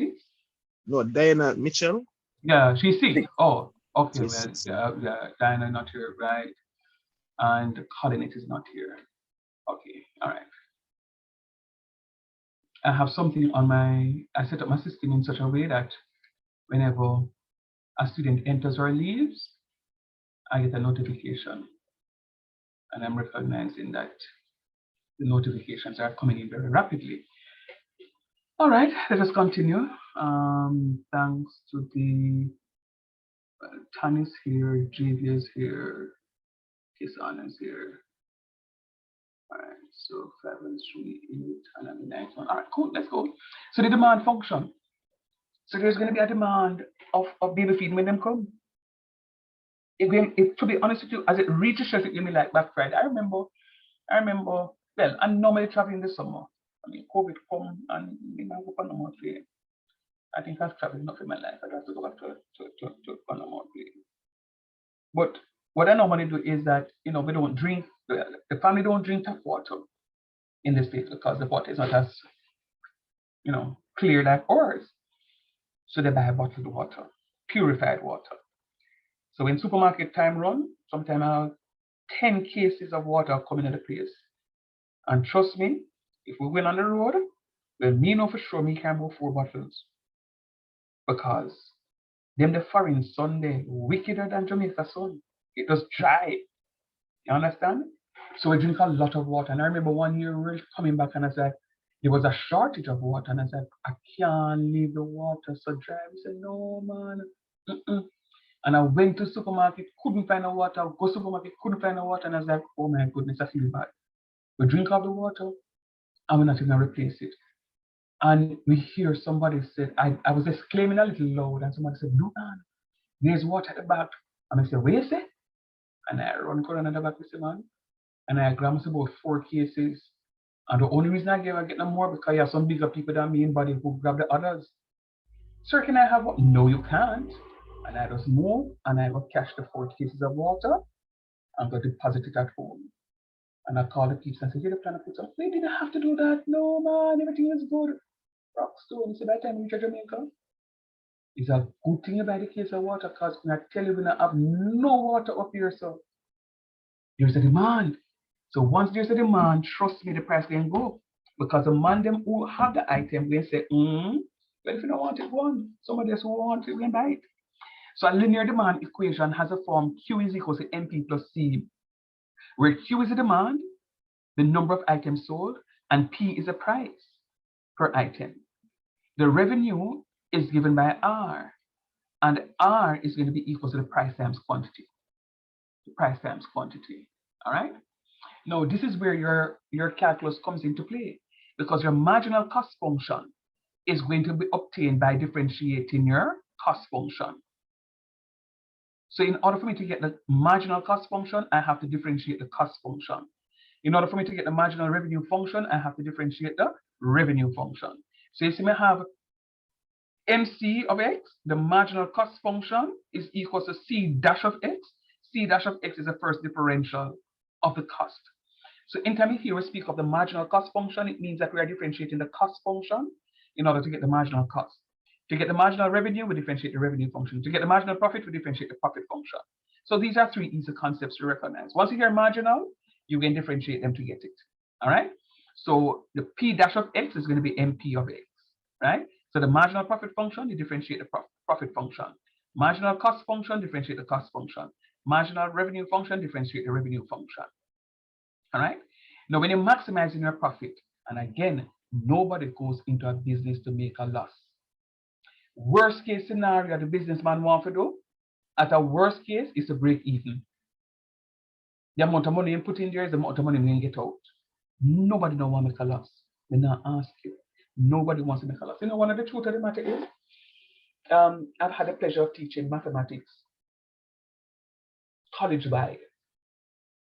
And I remember some time ago they sent me down tourism to teach. And I said, oh, the tourism maths are different maths than me, you know.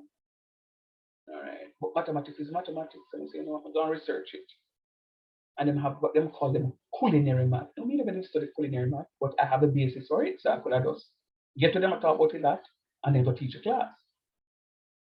And I tell you, I go to class, man. And I teach the students, man. Everybody sit down in the class and I look for me, the knowledge of things. So, yeah, all right. I said, well, I'm having a practical class. And then tell me the day and the time. I said, cool, no problem. And I leave me campus and I go down there the days when they have their practical class. And the practical teacher said, sir, what happened? I said, no, I just want to come soon. And I walk up and down in the lab and I see them have them measuring cup and then measuring spoon and then something and something. And the teacher said, how do you convert? I said, okay. And I go home, you see, and I use look at 2 cents I have. And I prepare the lesson for them. And I go back to the class and I teach it. So that the next class, the practical teacher come and ask me, Session, what did you do? I said, what do you mean? She said, last week them couldn't convert nothing in the class, in the lab. And now everybody are really love the conversion. I said, that's why you see me come here, lab did again, because they want to know how to teach them. She said, boy, sir, trust me, it makes a big difference. What's the point I'm making? I have learned so much by that little sojourn down tourism. It's when Burger King and Wendy's and them places buy like a bag of, we call it now, lettuce, for argument's sake. They buy a 100-pound lettuce. That is what they call them as purchase cost. 100 bags of lettuce, 100 pounds of lettuce. You're going to have somebody who will go sit down and peel off the lettuce back when of gold and wash it and so forth and so on. And by the time them clean it up and weigh it, then get 90 pounds. So 10 pounds is waste. Let me just tell you, it's when Burger King buy them lettuce and them tomato and them onion and them something with them put and them pickles and them something with them put in them sandwich. Them now lose it here. Them a rebuild it into your stuff. So what the man them do is go back and recalculate the cost price of the stuff. So them pay $100 for the 100 bag of lettuce. For the 100 pound of lettuce. And when them pay $100 for the 100 pound of lettuce, and them lose 10 pounds, and $100, them are going to sell it for. Them are going to put on down for money for it and say, all right, $110. So every time them sell you something, them put on something on top of that. So the price can go up, and which is why one party gone up now. And which is why I go Burger King the other day or one of them places, the KFC rather. They recognize the KFC price gone all the way up. It's like blow wow, so much money? One 3-piece chicken? John, oh, I could go buy one whole chicken and KFC myself. So nobody goes into a business to make a loss. They go in there to maximize their profit. So in maximizing their profit, the profit function is going to be the revenue minus cost. And then the derivative of the profit function is also the derivative of the revenue function minus the derivative of the cost function, right? What I'm saying to you is when I have the derivative, finding the marginal profit function, R dash of X is a marginal revenue function. C dash of X is a marginal cost function. When I say marginal revenue minus marginal cost gives me that marginal profit function. And maximizing the profit function is equivalent to setting P of dash of X equals 0, which is my marginal profit to be equal to 0, right? And then it says that the profit is maximized if marginal revenue is equal to the marginal cost function. All right? So them have a calculation for every little something. Best dressed chicken also does it. CB chicken does it. Because when them buy the fowl and they purchase the chicken, the live chicken, then what they do, they purchase the chicken live at the live weight. So the live chicken may weigh 6 pounds, but when them slaughter the chicken and gut the chicken, it may come out to 5 3/4 pounds. Them not losing that 3/4 pound, you know. Them can rebuild it so it is that them can get back their money. However, when them took out the neck and the foot and the gizzard and the liver, them have a market out there. As for me, them something they can never eat and sell. Them have a market out there where you can go to the supermarket and buy chicken liver and people eat it. I think it's nasty. And gizzards, yuck. I think that is bubble gum. And the chicken neck is not bad, but a nice little soup. And have the chicken. So they are pricing the stuff other than that. Let me go back to the Burger King situation. You see the 10 pounds of lettuce that the man them lose because they have to throw it like no good. They don't just throw it out into the bin because they recognize that they can make money off of that. So they will go to the pig farmer and say, "Oi, we have some lettuce in our cell." And the pig farmer may say, "Yeah, you know, because we want my pig them to come lean. So we know give them only for fatty food because we want maximize when we sell it." So Burger King now give the pig farmer them the 10 pounds a waste. And the hoteliers I like that too because they buy things in bulk. They're not doing it. The hoteliers, if you go up Grand Palladium, they have somebody down in the west who them know is a pig farmer, goat and cow and pigs and them something there. And what the man them do is to sell them and make a money off of them. You all right? So that's exactly what they do. So they're maximizing. Nobody goes into a business to lose a money. All right? Okay. Now, I don't think you need to know that piece. So let us look at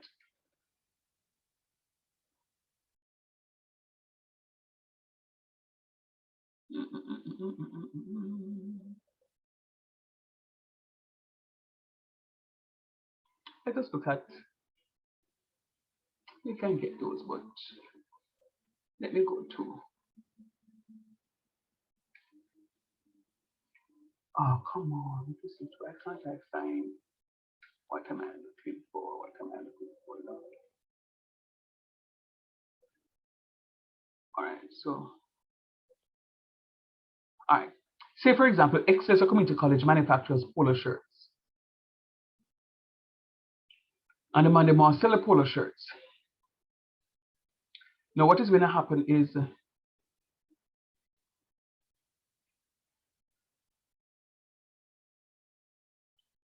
there's going to be an overhead cost. And that overhead cost has to be built into the price of the item. That overhead cost has to be built into the price of the item. All right, so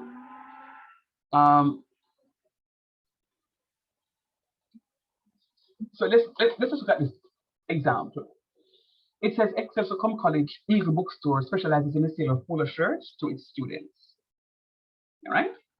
The demand function for polo shirts is this: P is equal to 5x squared plus 15x plus $1,850.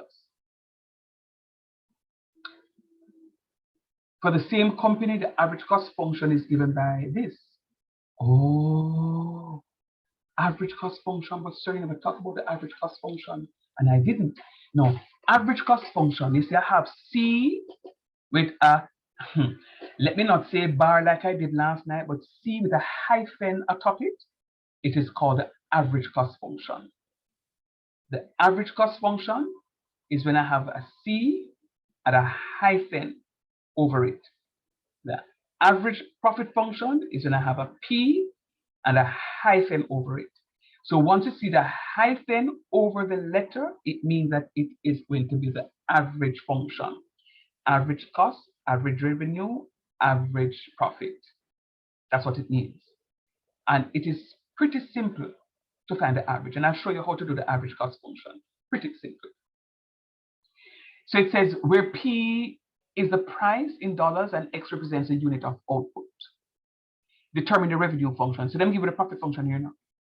Let me give you the profit function and we determine the revenue function. Now remember, when you get the profit function, you're going to multiply the profit function by X, the number of units sold.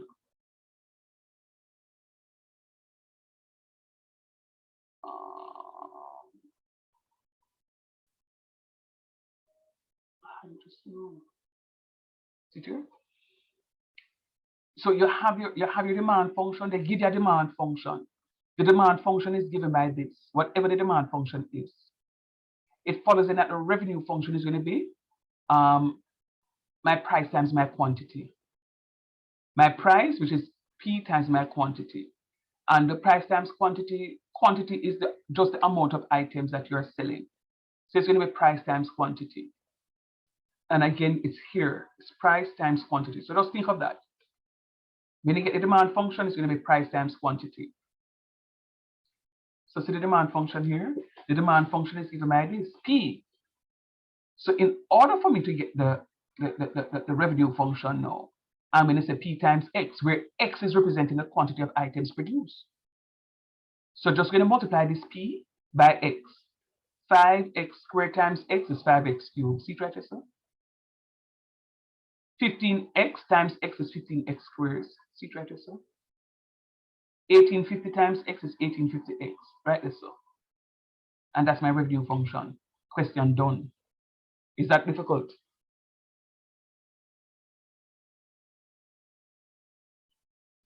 Oh, sir. No, sir. All you need to do is just remember the formulations. When you are given the demand function, in order for you to find the revenue, it's going to be price times quantity. Price times quantity.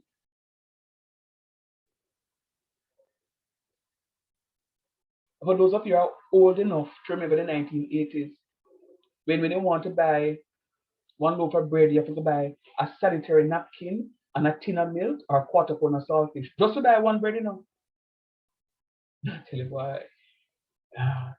Something, hey. Boy. Yeah, man. And it continues. It continues. And let me tell you where it continues in our Jamaican today. I went Mother's Day, I took the ladies out and go home from the North Coast to go, buy a food and then drive, come back here. And I wasn't feeling well from this Saturday, as you would have known. Wasn't feeling well. And when I drove down, I was so weak I couldn't come out of the car. And I said, you know what, here's the plan. You know, one dine, just buy the food, make we come sit in the car and we eat. And everybody agreed. So by the time them get the food and come back to the car, they fast asleep. Jump up no and hung up. Licky. Them say, you want something to drink? They say, no, I want nothing to drink, man. Because my throat was feeling really bad. So I said, I want nothing to drink. Then afterwards, now, the thirst, turn up. So I said, no, man, you can get something to drink. So me decided I was sitting again by a daiquiri. Get in the money, get in the card. I said, matter of fact, how much for the daiquiri? $1,035. He said, no, wow. 1,035. I said, you know what? You live only once. So we said, all right, Mr. Send me. And she said, are you using cash? They said, no, card. She said, oh, yes, card. We said, yeah, man. She said, you can't cash it here. You have to go to the other place to cash it. We said, all right, no problem. So another other place to cash it. And then she meet me down there. And she said to me, said to somebody, you can't remember card from me? And she said, what in buy? Daiquiri. And then she said, it's $900 rate. She said, it's $900? She said, yes, it's $900 rate. And I said to myself, darn teeth. And then she said, but we can't start the car for $900 because remember you have to start the car for $1,000 and more. So I said, look at ugly. He said, just look at ugly. And then now the other cashier said, it's not $900 rate, it's $1,035 or something. So I said, make up your mind. He said, which is it? Is it $900 or is it $1,035? She said, sir, it's $1,035. Is it with rum or no rum? I said, miss, I can't drink rum. She said, good. If it was with rum, it would be $1,300. What's the point I'm making? We are still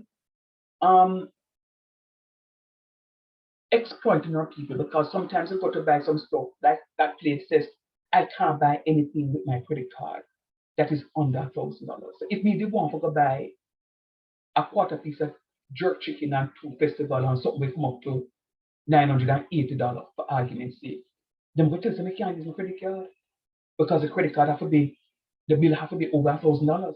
And if you have no more money, I'm hungry. I'm going to tell them, say, hey, the plan, give me a side order, give me a serving of rice. You don't want a rice, you know.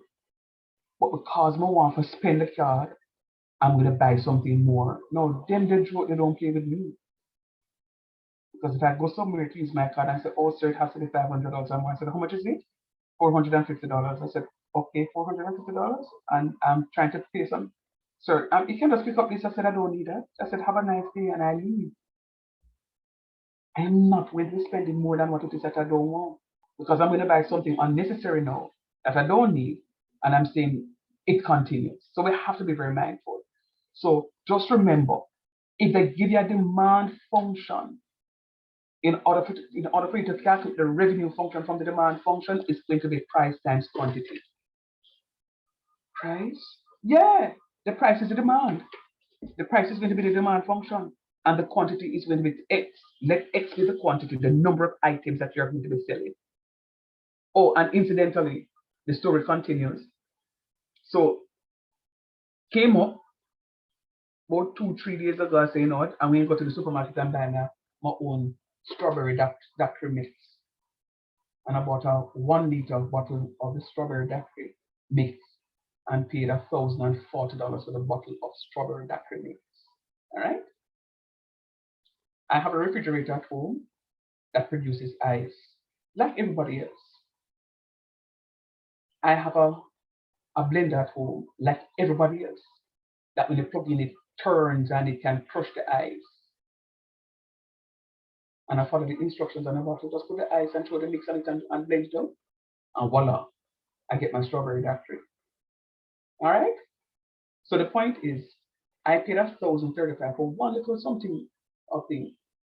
But so far, I would have made about no less than 4 of those already from the bottle of stuff that I would have made. What's the point? I'm not saying that the people are thief, but they would have bought the same daiquiri mix that I would have bought at the supermarket. But nobody goes into a business to make a loss. Now, them pay $1,040 I pay for it, you know, right? But you're selling that for $1,035. So the first sale they made they would have made from that bottle would have been able to repurchase the bottle of the stuff. And every other sale from that would have been a profit. Does that sound very familiar with the stories that I have been telling you from the start of the class? The start of this topic? Yes, no, maybe so? Yes, sir. Yeah, Yes, man. sir. The banks collecting them interest at the front end.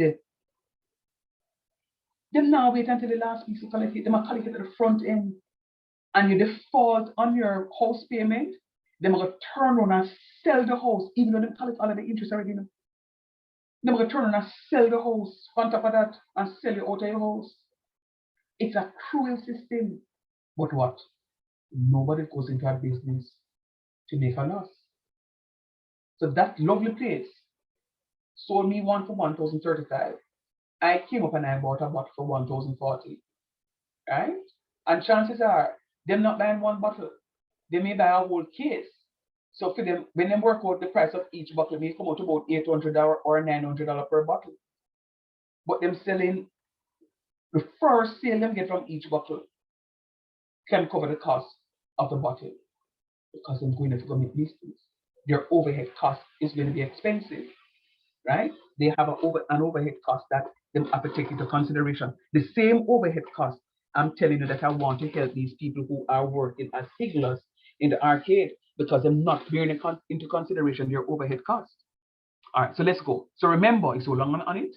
Remember, this is price times X. Price, the demand function for polo shirt is P equals that. To calculate the revenue is going to be the price times quantity. Price times quantity. R is going to be equal to X times P, price times quantity. First part done. The cost function. We need to calculate the cost function, but hold on, sir. You have the average cost function.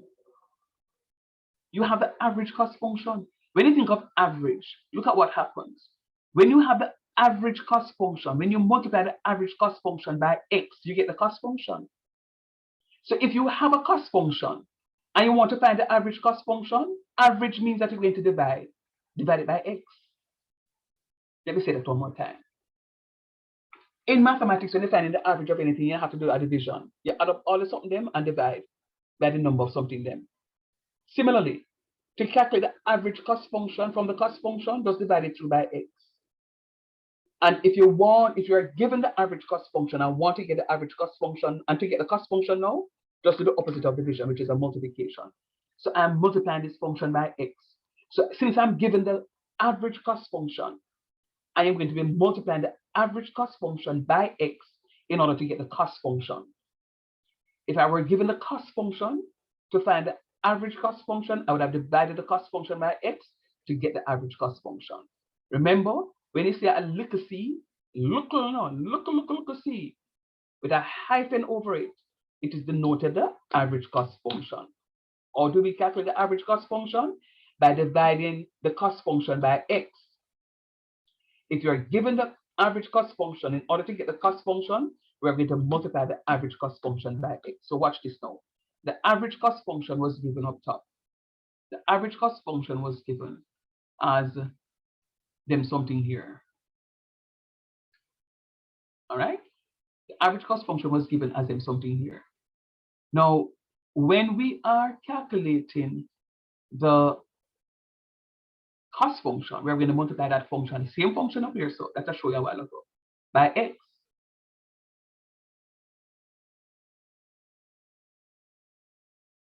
By X. So it's going to be 3 times X squared. 3X squared is going to be 3X cubed. And X times 50X is going to be 50X squared. X times negative 1200 is negative 1200X. And X times 15 over X squared is going to be 15 over X. That's my cost function. That is my cost function. Sir, or the cost function look like that? I don't care. And so the cost function look. That's just the cost function. Watch me now. Watch me. You see, anytime the first two questions answer to find the revenue function and the cost function, best believe that the next question I'm going to answer is to find the profit function. Best believe that the next thing is to find the profit function. How do you find profit function again? Profit is found by saying revenue minus cost. Let us look at what the third question asks us to find. Determine the profit function without a shadow of a doubt. Anytime the man them give you the question to find the revenue, and enough of that, now them go make mistakes and answer to find the cost, trust me. The next question is going to be for you to find the profit function. Remembering that the profit function is going to be equal to your revenue minus your cost. The profit function is going to be your revenue minus your cost.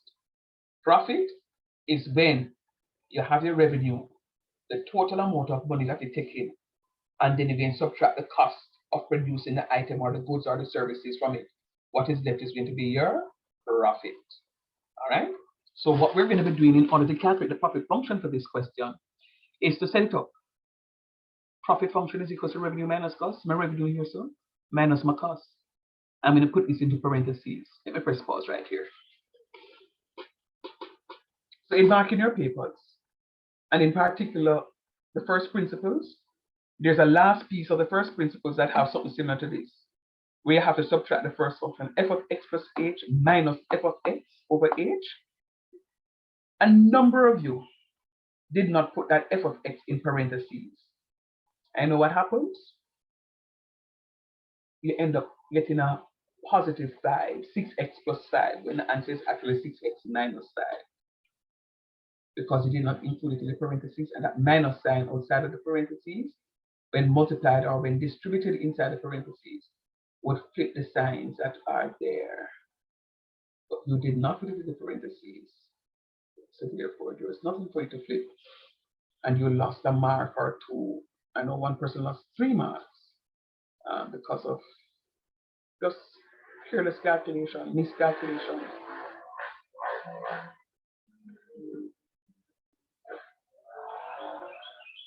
So it's very important, very, very important. All right, let's go.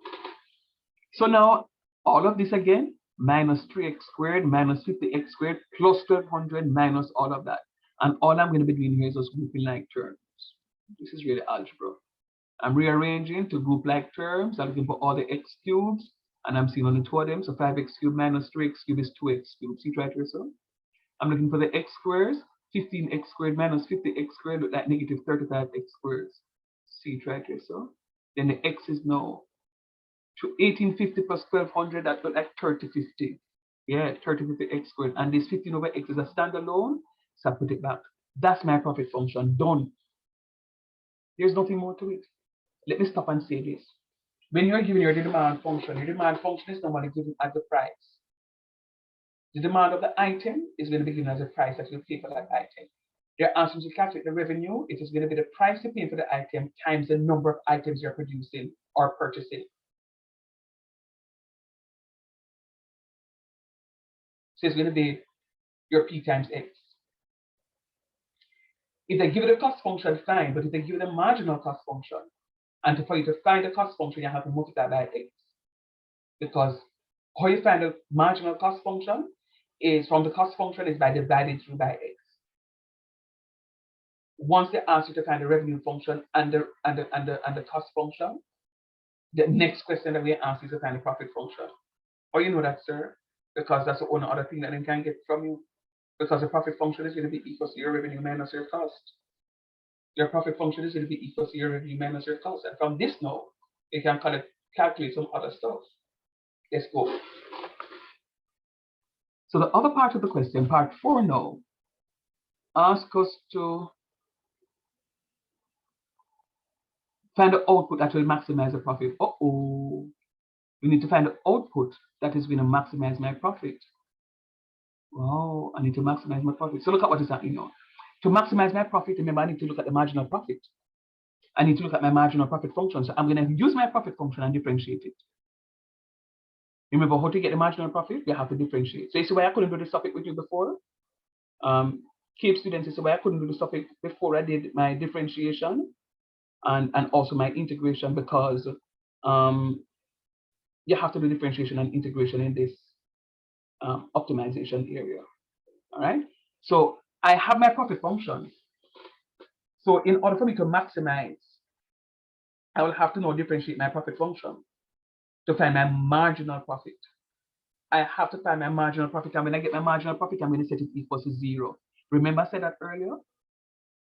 I'm going to go back and just remind you. I'm going to give you the notes, so you don't have to really worry about trying to write, but let me just give it to you. It says the marginal profit function. It says the profit is maximized if the marginal revenue is equal to the marginal cost. I know that more read. Maximizing the profit function is equivalent to setting P dash of X equals to 0. So when I get my marginal profit function, I set it equals to 0, and I have to tell me how to maximize the profit. But I also know that the marginal profit is going to be equal to the marginal revenue, marginal time minus the marginal cost. Sorry, because the marginal revenue minus the marginal cost is equal to the marginal profit. So this one is also plausible. And also I can say the marginal revenue equals to the marginal cost is also plausible. All right. So in this case, we're calculating the marginal profit. Or we calculate the marginal profit by differentiating the profit function. When we differentiate the profit function, we're going to set it equals to 0. So it says, all right? So this is a profit function we get. We're differentiating it. Differentiating 2x cubed, we're going to get 6x squared. See it right here, so. We differentiate negative 35x squared, we're going to get negative 70x. See it right here, so. We differentiate 3050x, we're going to end up getting 3050. Hold on, please. And then now when we differentiate all of this now, we're going to get, whoo, you know how to differentiate this. We're going to end up with 15 over x squares. Sir? Yes, honey bunches. You said if we differentiate 3050x. When you differentiate 3050x, you're just going to get 3050. Oh, I was looking at the one at the top because I was wondering why the x is still there. Oh no, what I did right here really was also rewrite this function right here, so I rewrote it right here. Okay, so Okay, man, thanks, honey.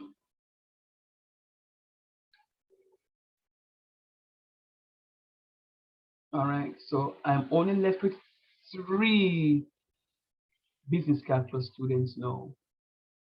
Damon just came back, so I'm left with 4 business calculus students. 1, 2, 3, 4 business calculus students. And I'm going to finish this topic, you know why? Because I'm not going to go back through it. Then we have to look at the recording. Oh, incidentally, I have been sending the recordings. I'm not sure if you guys are seeing them, right? I sorted out the problem. Anyhow, let me not say anything more on that.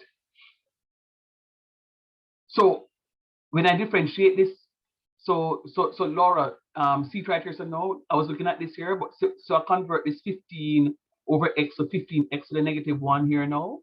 So when we differentiate it, we're going to get negative 15x to the negative 2, which is the same thing as negative 15 over x squared. So this is going to be my mark. This is my what do you call it? And the question I'll finish it, you know. We're coming to set it equals to 0 and work it. You're not done yet. So find the output that will maximize the profit. So what I need to do now is to set this equals to 0. Oh, sit down here, so I did it down here. So I did my marginal profit function, and then what I'm going to be doing now is to setting this function equals to 0. When I set the function equals to 0, see it right here, so because I'm trying to find what will maximize my profit. All right. Now, look at what happens. I have an x squared right here, so I have to multiply it through the equation that is by the square of x, which is this here, in order to get rid of that. So when I do all of that, I'm going to end up with an x to the 4th something, and then me tell you, say me now factorize that. We done the question right there. So the question that they will give you will be something that is factorizable. I mean, this is factorizable, I guess, but me just not being factorized at x to the 4th question. I don't think they're going to give that x to the 4th question to factorize at this stage. Definitely not for the CAPE students and business scale. I don't think they're going to give that question to the x to the 4th. It's just that the question that I generated ended up being a very large power question that I did that. But I don't think you get the gist of what it is that how the questions will be asked. The gist of the question is, is for you to use your terminologies. One, you know that your C of x is representing your cost function. Your R of X is representing your revenue function. Your P of X is representing your profit function. There is a relationship that binds the profit, the revenue, and the cost together, in that your profit function is equal to your revenue minus your cost every single time.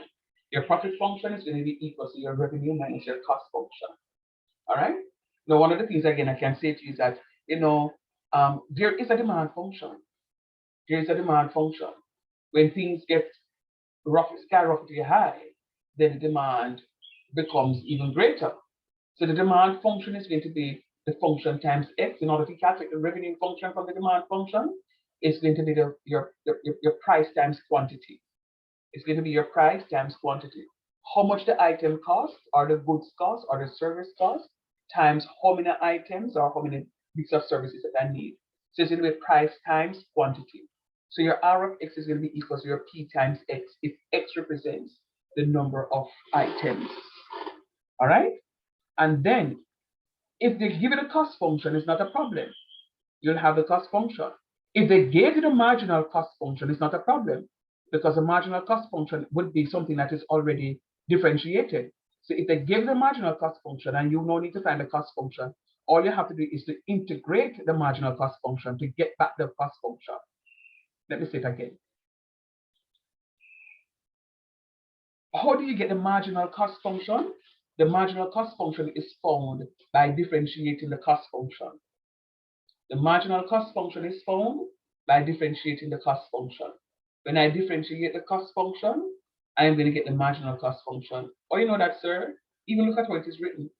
M dash or C dash of X. C dash of X is a marginal cost function, because I am differentiating my cost function, C dash of X, to get me my marginal cost function. Now, if they gave me the marginal cost function and they want me to derive the cost function from that, since I'm given a marginal cost function, in order to go to the other way now, remember differentiation is the opposite to integration and vice versa. I would have to integrate the marginal cost function in order to get at my cost function. I don't know how they're going to give it to you, but you just need to know what to do. And I'm saying to you, once you have the marginal cost, once you have a cost function and a profit function, best believe, let me say it again. Once you have a revenue function and a cost function, best believe that we answer to calculate your profit function. Once you're given a marginal function, once you're given a revenue function and a cost function, you have been asked to calculate the profit function from that. All right? And if the question asks me how to maximize, I'm just going to differentiate the profit function. I differentiate in the profit function, set it equals to 0 and solve. And those will tell me how it is that I maximize my profit.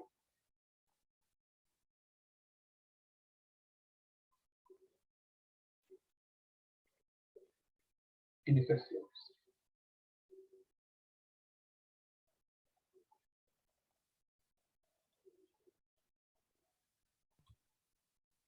No, sir.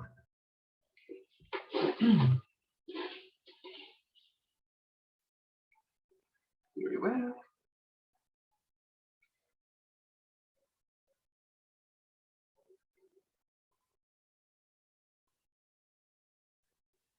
Let us look at this other work example. As per usual, my examples are all words. It says the daily profit P of an oil refinery is given by this function, where X is the number of barrels of oil refined. Now, this question is very relevant at such a time as this. At such a time as this. I was saying to somebody that I go buy one bicycle. I know I come on my ECC, and I jump on with my knapsack from my back, and my computer night and everything, and just ride from my work. One is healthy, but two, I'm afraid so it's not going to lick me off of the bicycle. Because gas is extremely expensive. Oh my goodness. No, I know. No, Going back to the Western days, sir. no man, brethren, you want my bicycle? You want my bicycle man, because mm-mm, mm-mm. I remember the days of filling my car with $1,200. When we spend $1,500 to fill my car, is a whole heap of money. And this is not to make up something, because I used to keep a record of my gas bills, and I booked it up the other day and I said, my God, $1,200? Those are days you used to pay like 30 something dollars a liter, 20 something dollars a liter, compared to no 13,000 much dollars you put in to fill up your car. $13,000. And when I'm hungry, I can't go suck out some of the gas out of the car and drink it or eat it. No man, it's rough. Please try not to fail your CAPE exam, your business calculus exam, or any other exams. Times are way too high for you once again to find money to go over any exams. One shot pass we're talking about. John. All right, so let's go. So it says to find a profit maximum or minimum. Whoa. You need to find a profit maximum or minimum. Whoa. The daily profit of an order file. Oh, it's going to be the profit function.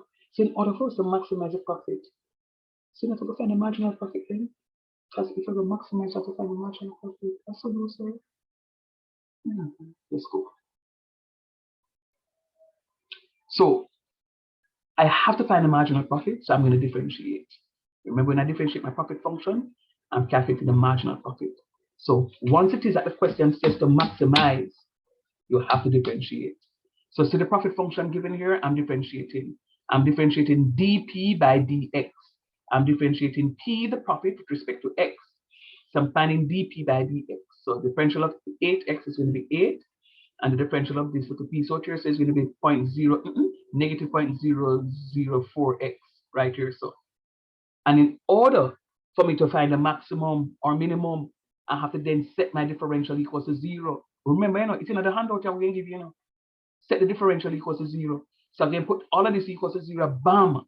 When I add 0.004x to both sides, I'm going to get x equals 200. So in order to maximize my profit, I have to manufacture 200 barrels of oil. And that's what the manual calculator can tell you how much to do this stuff. Don't know how many of you here are parents. You don't have to be parents. You could just be a caregiver for a toddler in your care. What needs to happen is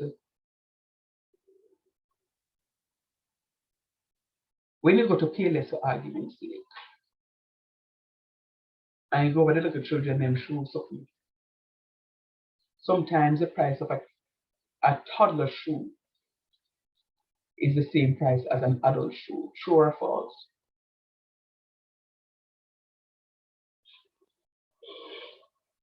True, sir. Really tough. I am browsing already, Bridget. And I say, no, what I need to buy an Adidas. I'm going to have like a Foot Locker. Them are specialized in them shoes there. And you walk up and down and say, no, that's what look nice, see? It's about a 3-month old baby put this can fit.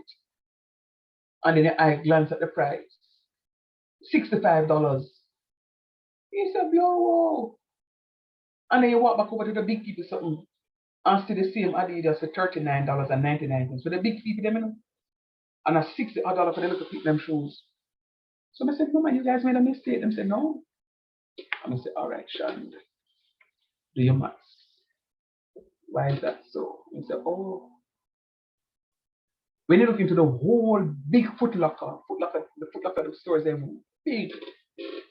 A pair of adult shoes you see inside there, and one little corner, one little teeny tops corner, you may have about 2 or 3 rows of picky shoes. Because they don't manufacture a whole lot of rows. So because some parents now want to get an Adidas for them, their child, I don't know why, the demand is going to be greater because they don't manufacture a whole lot of those. And one may say, sir, because it's a little intricate to make, because it's so tiny, it requires a little bit more time and specialization. I agree. So therefore, the cost is going to be more. And what is so funny about it? The toddler wears it one time, put it down, you may get a second wear out of it, and by the time you put it on a third time, it can't fit. Can't fit. So, I'm not saying that you're not supposed to buy them anymore, but I'm just saying that I am being very wise where I spend. So that's what happens. So, in order to maximize, Foot Locker may say, we have to sell 200 pairs of shoes in order to do that. You know, funny enough, you know, I remember one September morning, I was going to some schools in Portmore. I went to all the high schools in Portmore to drop off brochures for my department, you know, as I was trying to solicit some students that September morning. And I remember when I finished drive up and down, as far as Greater Portmore High School, come round Brayton, Corona, Cedar Grove, come back round Waterford, come back round one of the schools in Portmore. Every had Bridgeport. So I did one full 360 in Portmore that morning. I mean, I think Bridgeport was the last school I did. And when I came around Bridgeport, I said, you know what? Go back down to Brayton. And I sat down and was having something at Burger King. And while I was there waiting to be served, cash already now waiting to be served, I hear the supervisor come on and say, yes, guys, we made our target. We made our target of 65, like should I say 65,000, I'm not 65,000, like 650,000. And the whole of the team members started to laugh. I mean, not laugh, rather, clap and drum me for joy. And then I'm saying to myself, why would she, the supervisor, unknown something like that into the store? All it takes now is for me to know, say, them have $650,000 on the spot. And for me to call my friend and to come do what we need to do. So I said to myself, that is dangerous. And but the truth of the matter is, when you look into something like that, they will have to set daily targets because the truth is, and them open from early. And like some of the other stores were open like 7 o'clock. They must have opened from after 5. Why? Because the Portmore people have to make an early start or else traffic will kill them. Some Portmore people don't don't prepare breakfast at home. So when them reach a break, they say they must come from Hellshire or Dumblewood or wherever it is on this so or Silverstone and Manson and Gates and then drive through this so. Them come through the drive-through so the people them can move them hand quick time. So by about 11 o'clock, they should be able to make their target because once the early morning rush hour pass, them say business slow. Them don't make as much because most people just move out and just go there. It's only the people who stay in Portmore now, they may make it for one sale. So I sense again, nobody goes into our business to not make a profit. They need to maximize. So whatever they need to do to maximize, they have to tell them team members, here the plan, and have to come in from 5 o'clock and start the broiler, you know. Because come 11 o'clock, we have one downtime. So if you not have to go do something on the road 11 o'clock, and you can go do it. But you have to go come back by 3 o'clock because school over and people have come over and they go on lunch and at lunchtime and whatever the situation is. So people know when it is to maximize and how it is to maximize. All right? Okay. So that's how they will do that one. Let us see the other question. So just remember, to maximize, it says to find a maximum or minimum, you have to differentiate the profit function to find a marginal profit and set the marginal profit equals to P. I mean, set the marginal profit equals to 0, forgive me. I was going to ask you a question. How do you know that it will be a minimum and not a maximum?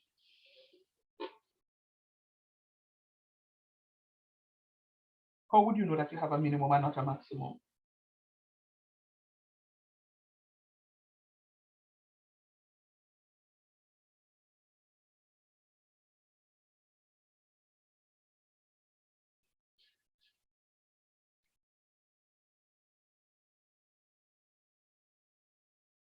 I have x equals 200 and I'm saying that it's going to be, all I know is a maximum or a minimum.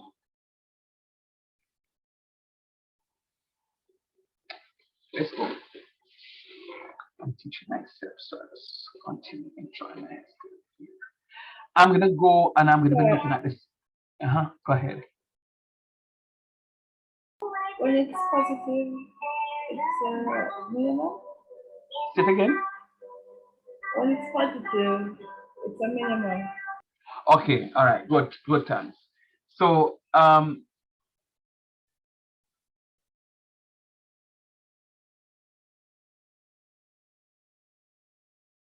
yeah, why do I have this here?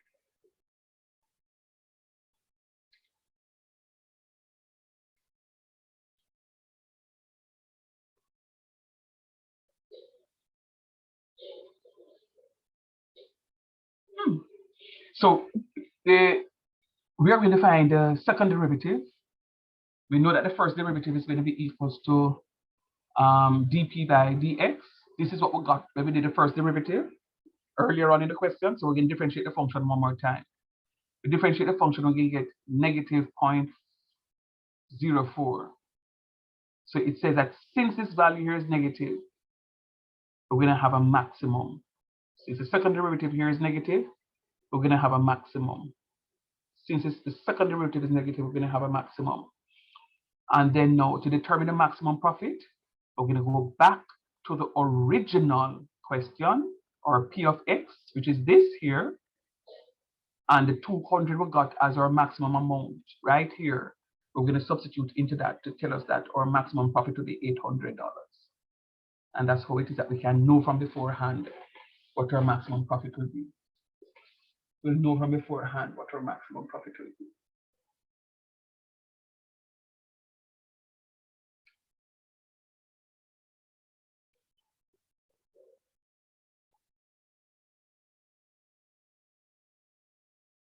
All right, let me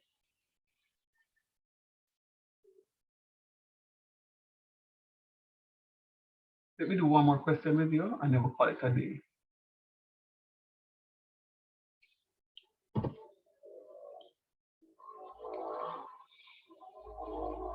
And I'm only selecting this question because it's long. It says the average cost of making X articles per day is C-GSOM. What's the rest of this again? Average cost function. Once it has a hyphen up top, it's an average cost function. And the demand is P is equal. Oh, so this is a demand function. Oh, so you have an average cost function and demand function. Find the total cost function. In order to calculate the total cost function from this one, again, multiply by X. Remember, sir said that to calculate the cost function from the average cost function, you multiply by X. The revenue function, sir said it's price times quantity. So I'm going to multiply this by X. The profit function, sir said once you have the cost function and the revenue function, you just use the equation. Revenue minus cost is equal to profit. So we can do this. So we can get 7 marks. The marginal profit function, marginal, sir said you differentiate the profit function to get the marginal function. Yeah, man. So we differentiate and we can get 3 more marks. That not look bad. The marginal profit when X is 16 and interpret the answer. Oh, but if I have a marginal profit function, we just substitute this as 16 and then tell them what it is. Yeah, man, that not look bad. 4 more marks. Then part 6 says the value of X, which is the profit maximum. Oh, profit is maximum. You set the marginal profit function equals to 0 in order to maximize that.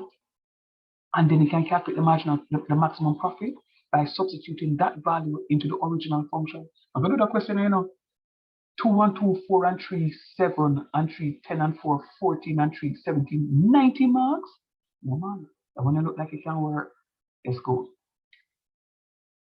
So the total cost function, remember, You're given the average cost function, you multiply by x to get the cost function. See here, x times all of this, I'm going to get a half x squared plus 50x plus 50 multiplied by x. We get the 2 marks. The revenue function, price times quantity. X times all of that, we get that. The next one says the profit function. I have my cost and my revenue. Profit is going to be equal to revenue minus cost. My revenue is 80x minus a quarter x squared. See it right here, so? And I'm going to subtract all of this from it. But remember, when I'm subtracting it, I'm going to put it in parentheses. Very important. I'm going to put it in parentheses so that I can do my subtractions seamlessly. And I don't know why it is that I didn't subtraction properly. Okay, so this is not part 4 then. That's not part 4. This is a continuation of part 3 because this is going to be 80 minus a quarter x squared minus a half x squared minus 50 minus 50x minus 50. Okay, this is not part 4. That's not part 4.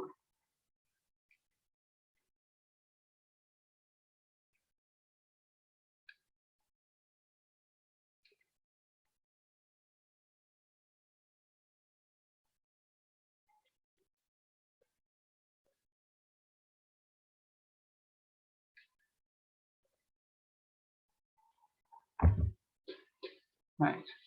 So, and then now I'm grouping all my like terms. 80x minus 50x is going to be 30x, right? So, and then now my x squared, negative a quarter x squared minus a half x squared is going to be negative 3/4 x squared. And then my 50 is a standalone. All right. So I get my part 3 right there. So let me see what part 4 asks me to do now. Part 3 says the profit function. Part 4 asks me the marginal profit function. It means now that I need to differentiate this function in order to get my marginal profit function. Right, so this is supposed to be part 4. Part 4 says I have my profit function, which is up top as you're seeing, 30x minus 3/4 x squared minus 50. I'm going to differentiate that function, the profit function, to get the marginal profit function. So when I differentiate 30x, I get 30. When I differentiate all of this, I'm going to get 6/4, which is 3/2x, and that's it. So I'm going to end up with my profit function here as part 4. Part 5 says the marginal profit when x is 16 and interpret the answer. So it means that when x is 16. So I am going to, hold on there. The marginal profit when that's part 5. Oh Lord, my numbering is off. So this is part 5.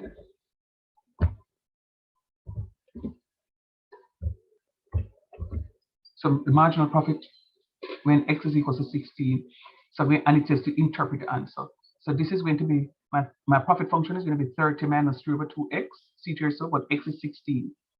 I'm going to put all of that in there. I'm going to get 16 times 3 divided by 2 is negative 24. And 30 minus 24 is equal to 6. So it says a profit from selling the 17th article is going to be $6. See here, so x is 16. It means that I'm selling 16 articles. So the profit from selling the 17th article, one more than this, is going to be $6. All right, so that's what it means. It says one more than this article, one more than the number that you put in here, is what it is that you're going to be selling. Follow me right there?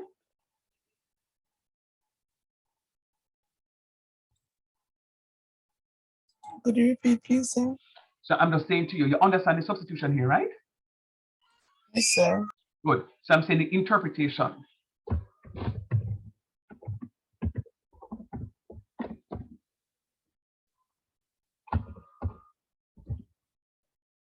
The interpretation is the profit from selling the 17th article.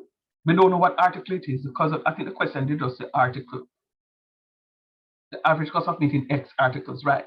So remember, you know, the question says the marginal profit when X articles were sold, and interpret your answer.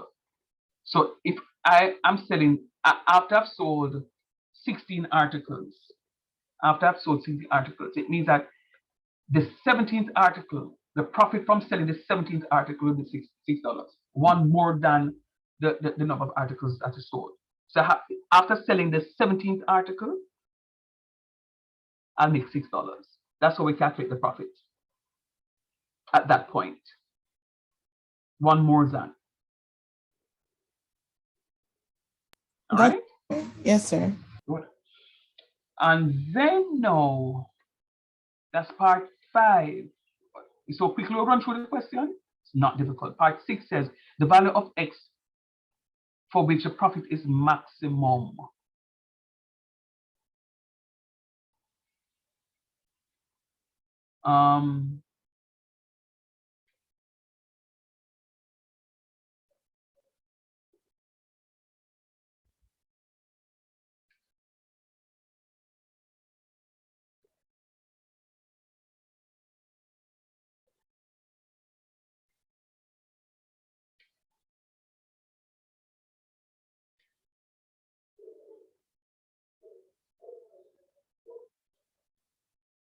Okay. Sorry, I have OCD.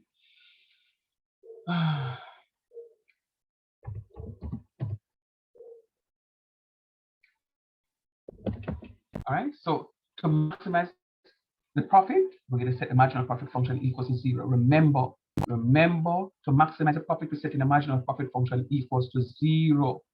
Please remember that. It's not difficult to know. The topic is really not difficult. So I have my marginal profit function from up here. So 30 minus 3/2 x. I'm setting it equals to 0. I'm multiplying through the equation by 2 to get rid of this denominator here. So 2 times 30 is 60. And when I multiply 2 times all of this function, we get negative 3x. All right, and then let me write another line first. Copy.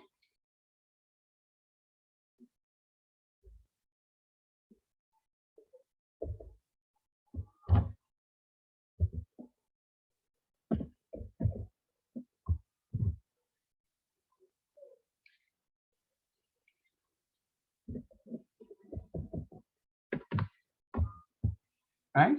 So what I'm doing here is just to say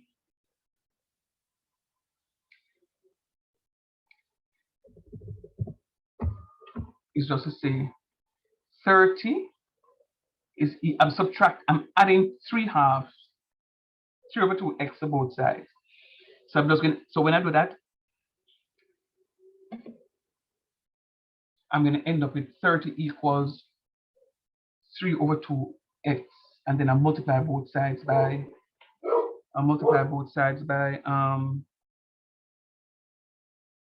2 to give me 60 is equals to 3x and x equals 20. So the questions that ask us to the value of x for which the profit is maximum is going to be 20. And remember, I told you before, to calculate the maximum profit, we're going to go back to the original question now. That's part 7 or part 6? Part 7. We're going to go to the original function and substitute 20 in it and get our answer. So anywhere in the original function, you see x equal 20, and you'll end up getting your 250. And the final piece of the question, final piece, says a company's marginal cost function. Remember, marginal cost is when you differentiate it. As I told you before, marginal cost is when you differentiate the cost function. All right, marginal cost is different from average cost. Marginal cost is when you differentiate the cost function. So you see it is C dash of x, where x is the number of units produced. Find the total cost of producing 625 to 1600 units. No, whoa. Find the total cost of producing 625 to 1600 units. They want the cost. It's a cost amount in it. So you can't use a marginal cost. You have to go find the cost function. So look at what does that mean. It says this is a cost, marginal cost function. And we need to find the total cost of producing 625 to 1600 units. Watch this in a jiffy. I'm going to be integrating the marginal cost function with my upper limit being 1600 and my lower limit being 625. Because I have to integrate the marginal cost function in order to get my cost function. I differentiate my cost function to get my marginal cost function. So when I'm doing the reverse, I have to integrate. And all I'm going to do is just integrate 170 over x, the root of x, and the root of x can be written as x to the minus 2, x to the half rather. And I just substitute it up and call it that. Integrate it, add 1 to the power divided by the new power. Add 1 to negative a half, I get positive a half. Divided by that, divided by positive a half is the same thing as multiplied by 2. I substitute this with my upper limit, my lower limit, and I'm going to get 5100 units. 5100 units. I'm going to end here. I just had a wonderful class with myself for the most part. I'm down to 1, 2, 3, 4, 5 of my business calculus students, and my 2 faithful CAPE students, Javier and Tania, stuck it out. Let me get some rest and send this off to you a little later on today so that you can have it to review. And as soon as the recording for this comes up, I'll send it off to you so that you can have it to review. All right? All the best. Okay, sir. Thank you. Bye, sir. Come on, take care.